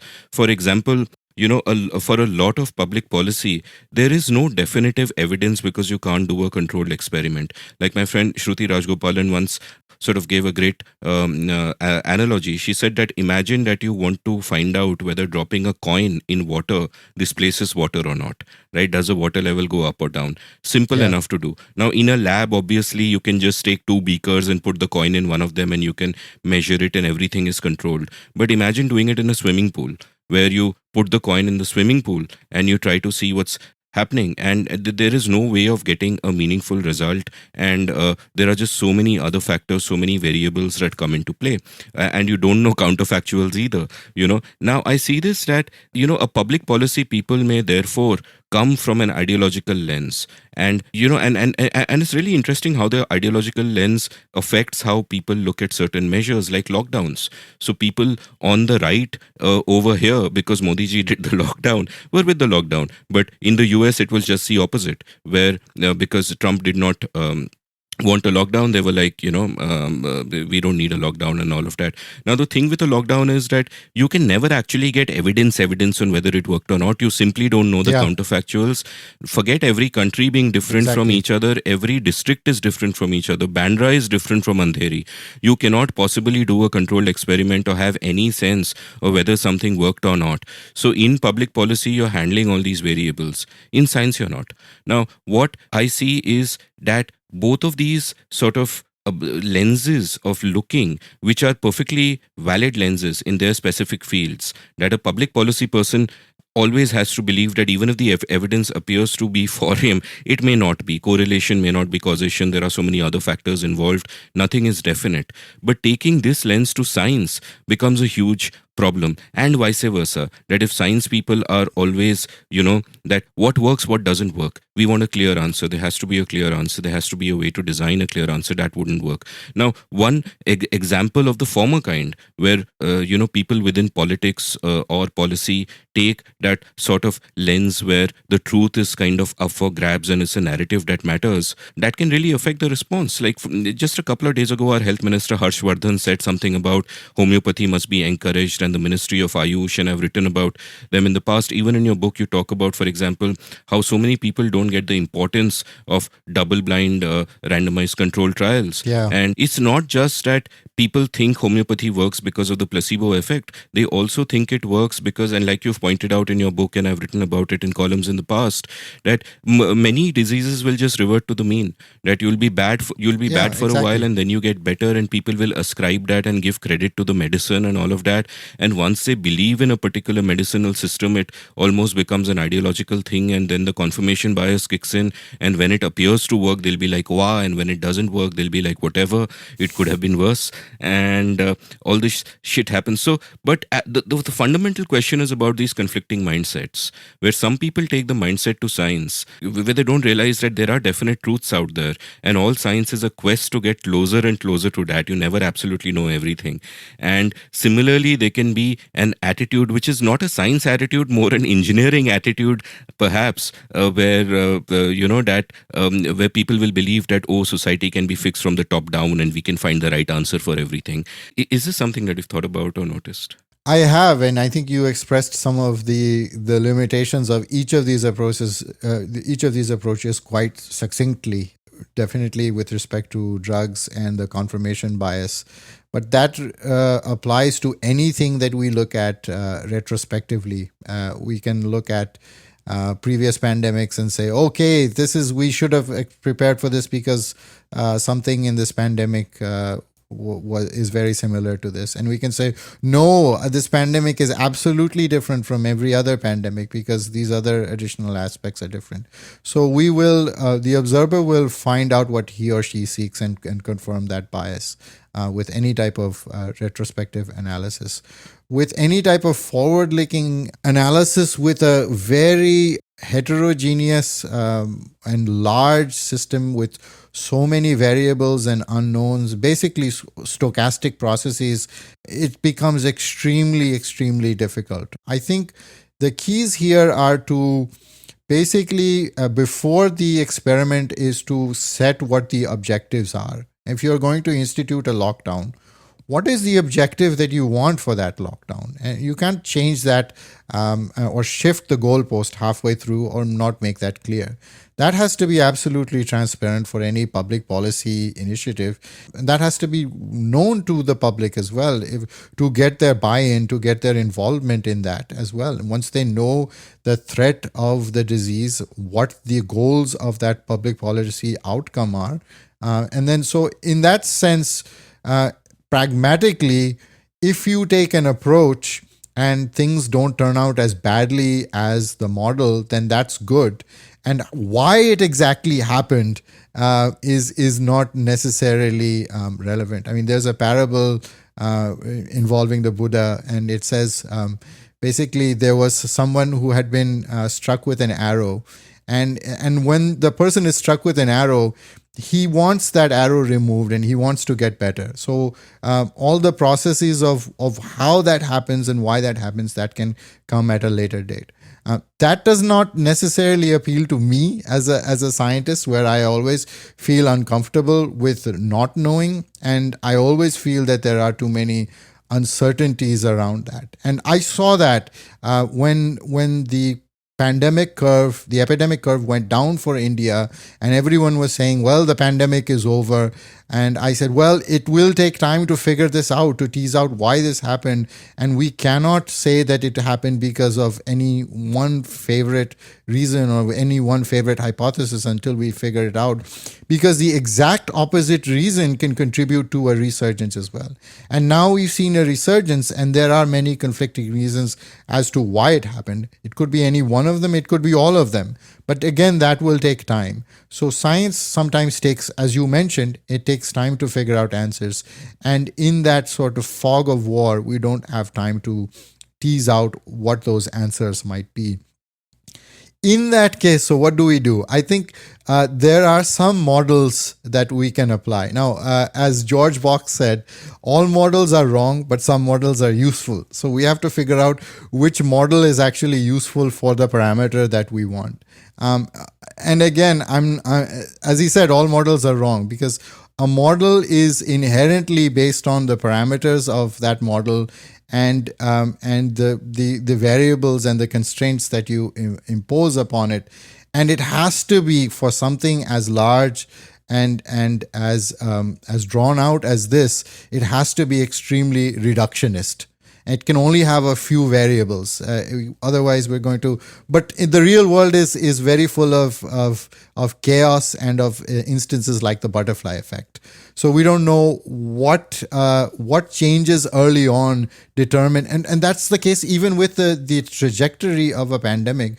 We don't know what could have stopped the pandemic early on when it hit the scene in Wuhan. And were there things that could have been done at that time that could have changed the trajectory of the pandemic? So certain events definitely play a part in that, and no model can account for that. So I have thought of that, and that's why I give you this long-winded rambling answer that doesn't really get to answering it properly.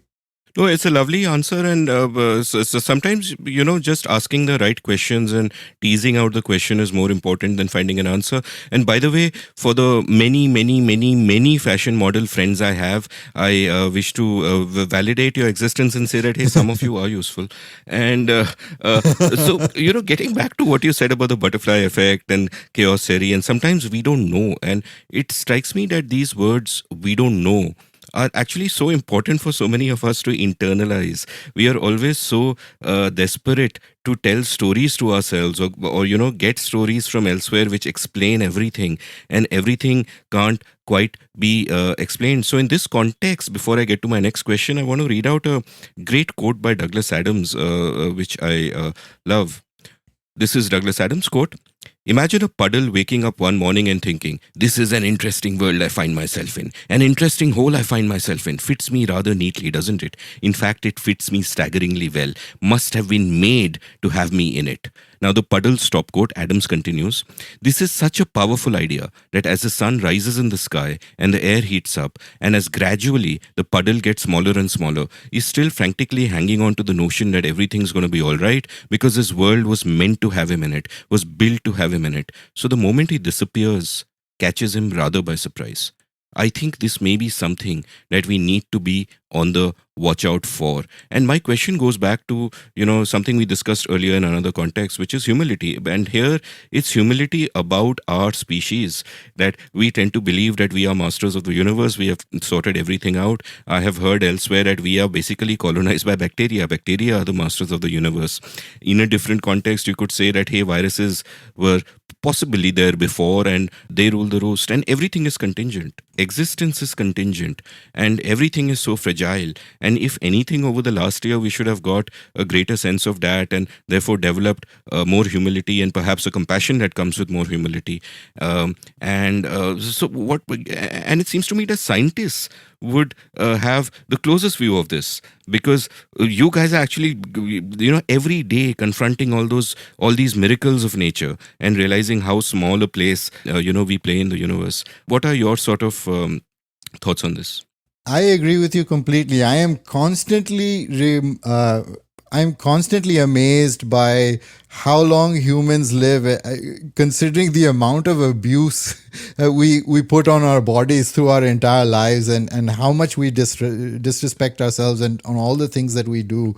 I mean, life itself is absolutely fascinating for me. And what you said definitely resonates with me. It strikes a chord. And this is where I disagree with some other experts like Harari, who wrote in Homo Deus, that there is this arc of progress where humans will continue to progress. But as you mentioned, a lot of it is just like so much dependent on random events. Our species could have been wiped out so many times in the past, and there are these pieces of evidence now that you can look at from a scientific perspective. And I think Tony Joseph, whose book you mentioned, he mentions a certain number of them, but there are others as well where humanity could have been wiped out at any moment in the past, as when our ancestors were in Africa, when they were coming out of Africa, and even more recently during the Cold War, when we were at the brink of mutual destruction between the superpowers. The world could have ended at that point. And just the fact that it didn't end doesn't mean that it had to be that way, as you so eloquently said, using that puddle analogy. Yeah, the eloquence was Douglas Adams's, not mine. And in fact, if you think about it, the law of truly large numbers tells you that the universe will end one day. It is incredibly inevitable. I mean, the law of truly large numbers, by the way, is different from the law of large numbers for my listeners. The law of truly large numbers says that if there are enough iterations of something, then no matter how unlikely, the unlikeliest event is inevitable to take place if there are enough iterations. I once wrote a column on this in the context of poker, where I think the headline of the column was unlikely is inevitable. That if you understand the law of truly large numbers, you realize that you can't take anything for granted. There's so much luck in everything. So, I've taken a lot of your time, and what I had actually planned to do was talk about each chapter of your book one by one, but but now I realize that that'll take another 5 or 6 hours because there are such depths to the book. So we won't do that. So I'll just ask kind of a couple of general questions before we end. And the first of the general questions is this: that how will this impact how medical science is done in future? Going ahead, because like, is this sort of an inflection point for where maybe in terms of focus on how we do things differently, or maybe just in terms of how a lot of the other science understanding genetics, like even AI in medicine, which Eric Topol has written about so much, how were we at a turning point anyway, and has this accelerated the turning point? Moving ahead, what can we expect? Like, one of the things that I keep hearing about, and I wonder what your much more informed view on that would be, is about how one day we can stop aging or reverse aging, which sounds wonderful to me because I was happier being young than middle aged, but I'd rather not be old. What are your views on that? And in general, going forward, what's the state medical sciences in, and do you think we'll be better prepared for the next pandemic? I definitely hope that we are better prepared for the next pandemic, and I think at least with certain aspects, people will be more quick to, if it is a respiratory virus, then to wear masks and to socially distance. We certainly understand the parlance. Everyone knows a lot more about viruses than they did a year ago. And I think that's definitely a positive. Science is moving at breakneck speed. There is a lot more funding and realization in the world. One of the things that we noticed is that, again, maybe it's a confirmation bias on my part, but some of the countries that dealt with the first wave of the virus were ones that were not prepared during the SARS epidemic a few years ago.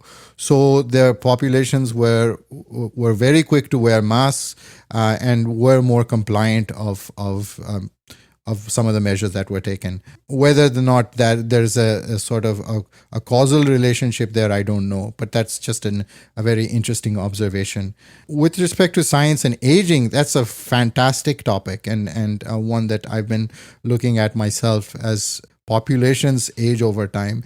And it's something that we can go on about is basically around the 1800s onwards, we have added, most of the world has added about 3 decades to our lives through basic hygiene, through antibiotics and through modern medicine now.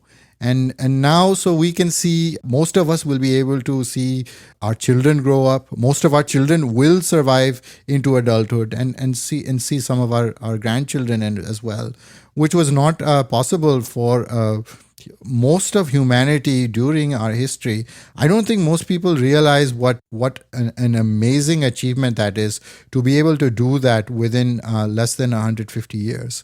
Now, the next milestone is increasing that and making sure that people not only live longer, but actually have a very good health span where they are healthy during most of their life. And so that was actually been a Faustian bargain in the sense that most of the world does not worry about diseases that cause infant mortality and infectious diseases. But on the other hand, there are diseases now of progressively older people that are becoming more prevalent, like heart disease, cancer, Alzheimer's, Parkinsonism, that are affecting the quality of life. So if you live longer, at one point everyone has to die. And they have to die of something. If you live longer, the diseases that you will die of are different than the diseases that you would have died of perhaps 150 or 200 years ago. What will happen in terms of society and how society responds once the pandemic is over is much, much harder to predict. On the one hand, I am hopeful that people will take infectious diseases more seriously. There will be more interest in science and in medicine. But on the other hand, I am also disheartened by the fact that even when certain countries are seeing that the pandemic is raging on in other parts of the world, where millions of people are infected and thousands of people are dying, they are immediately eager to move on and to just say that that's not my problem. And that sort of lack of foresight is not going to help us when we deal with a number of the major problems that face humanity right now. And I say right now because they are staring at us in the face in the next 10, 20 years. We are at the tipping point of climate change, deforestation, extinction of species. The indiscriminate use of antibiotics is going to cause a resurgence of antibiotic-resistant superbugs. And all of this is happening right now, and they will require a longer-term focus and more investment in science. But it depends on, I'm an optimistic person, but it depends on the day and what I'm seeing in the world around me. I'm not convinced that people take problems that are not immediate as seriously as they should. No, these are very wise and eloquent words. I mean, next time we do a podcast, we should do a 10-hour episode because there is so much to discuss. No, I really enjoy talking with you because you're asking questions in a way, not just the questions, but in a way that you're actually half answering them, and I really like that. There's a story by Sheckley, who's a science fiction writer, and it's basically a machine that knows the answer to everything. And this machine has been created, but the machine cannot solve any problems or provide any answers because to be able to do that, the questions have to be formulated in such a way that part of the answer is actually known. And I felt that like having this discussion with you is just, we were just so much on the same wavelength, and we were hitting a lot of the answers. Thank you so much. I'm not done, by the way, in case you think it's over. My final question is to come. My observation before my final question is about what you pointed out about, I asked a question about the state of the science after the pandemic, and you spoke about the state of society after the pandemic. And I think that's, a fantastic subject to think about. And it's like one of the things that I think has happened, and it's not a good sign, is that the relationship between the society and the state has shifted to kind of favor the state over this period of time, where the state is asserting more and more of its control. You see random rent seeking happening over things like whether people are wearing a mask when sitting alone in a car. You see more of state control, more authoritarianism, and one wonders whether freedoms taken away never kind of get it never gets rolled back, it never comes back. So one has to sort of think about that. But here's my last question, that where we are sitting in April, we are still kind of in a fog of war, and your brilliant book, which I hope everyone listening to this reads, will kind of give us a certain foundation of understanding about everything that is happening. But beyond that, even having read the book, there are still so many questions I have, and questions that people have in general, such as that what exactly is happening, the second wave, and it's just going on and on. When is it going to end? What are the dangers? What is long COVID? Will the new normal after everything settles down be different from what life was like before? And also, how should we live? Which is, a deep question in terms of broader philosophical and ethical this thing, but just in this context, just in the context of COVID, that, we now know that a lot of the washing of hands and all of that is a little bit of security theater because it doesn't really spread through surfaces. And, even the temperature thing, fever is not necessarily a ubiquitous symptom. It's not even that common, but perhaps it's okay. I don't really mind harmless bits of security theater and all of that. But if you had to advise people on that broader question, that look, COVID is not over. COVID is not 2020. It's very much 2021. It's still here with us. And like you said, we'll have to live with it forever, perhaps hopefully in much milder forms and with our bodies better prepared for it and all of that. Maybe, whether an annual vaccine like the flu vaccine in some places or whatever. But in general, what would you say? There's still a lot of confusion about this. What advice would you give the non-scientist lay person like me, who is just wondering that, hey, what is happening and how long, and what must we do to, going forward? Yeah, I would say my first thing to say right now is don't worry too much. There are things with aspects of unknown that we have to be able to deal with this uncertainty, and we have to be able to deal with this uncertainty over time. And worrying does not change what is beyond our control as individuals, and as participants in society, we have to think about the things that we can do, both in terms of changing our society and being valuable contributors to our society, not just in the public health realm, but beyond that, in what you were saying about ensuring our liberties as well. Beyond that, I would say definitely get vaccinated when your opportunity comes. The vaccines will provide protection. You may be worried about how they do against variants. But again, science takes time. The vaccines are here now. They offer you some protection. If it is not adequate protection, then there will be booster shots. Then you will take the booster shots. And so this is an ongoing thing, but you cannot, like you were mentioning chess, it doesn't help to think about the end game all the time. Just think about maybe the next few moves, and then we'll work out what the end game is. The variants are definitely contributing to the pandemic in various parts of the world and the resurgence. And based on what has been happening in India, we don't have the genomic data to say it with certainty, but it is. I would say it's very, very likely that the various pandemics are causing this or are partly responsible for this new wave. And then people are obviously loosening their measures. There's another theory that people may be staying more indoors because of the warmer months.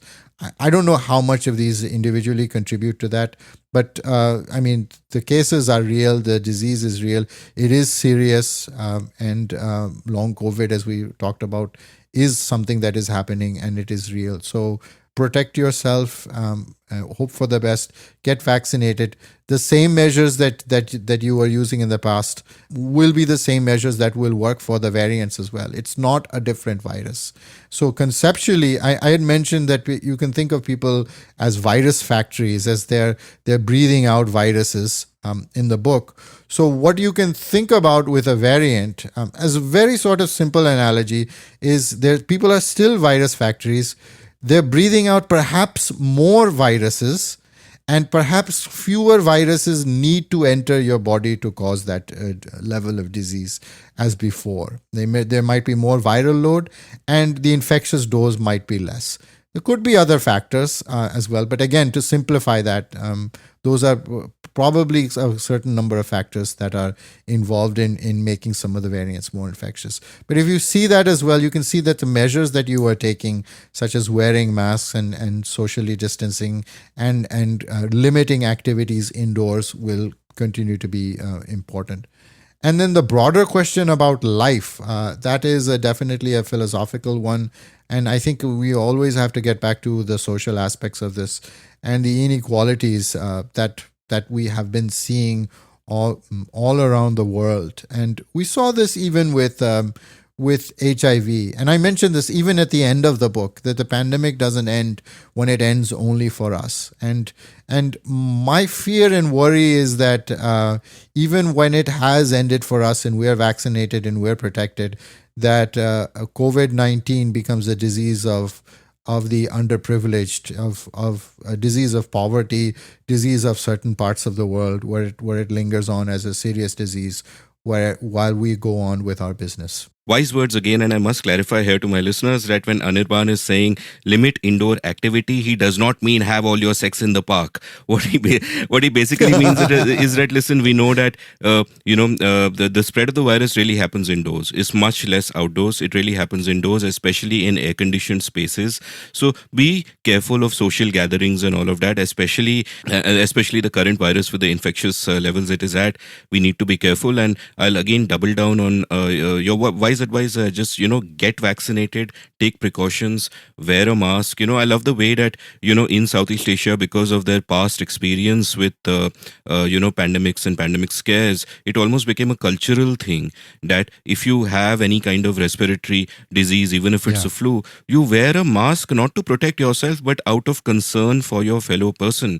And that's become part of the culture, and that's a beautiful thing. That is what a mask is. It is not meant to protect us as individuals. else, but to sort of, in a sense, assert our place in society, that we have a responsibility for each other as well, and wearing a mask is part of that. But get vaccinated, certainly. And one more thing, if I might add, kindly do hop over to your nearest bookstore, online or offline, and pick up Anirban's wonderful book. Anirban, thank you so much. I really loved this conversation. So much I learned today. Thank you so much for your kind words on the book and having this conversation with me. It's been a few hours, but it's like time has flown by. And as you mentioned, I could have kept speaking with you for a few hours more. Well, someday we'll no doubt meet again. Yeah, absolutely. Hey, you know the drill. If you enjoyed listening to the episode, head on over to your nearest online bookstore and pick up Anirban Mahapatra's wonderful book, COVID-19, Separating Fact from Fiction. You can follow Anirban on Twitter at Bhalomanush, BHALOMANUSH, and you can follow me at Amit Varma, AMITVARMA. You can browse past episodes of The Seen and the Unseen at seenunseen.in. Thank you for listening. Did you enjoy this episode of The Seen and the Unseen? If so, would you like to support the production of the show? You can go over to seenunseen.in/support and contribute any amount you like to keep this podcast alive and kicking. Thank you.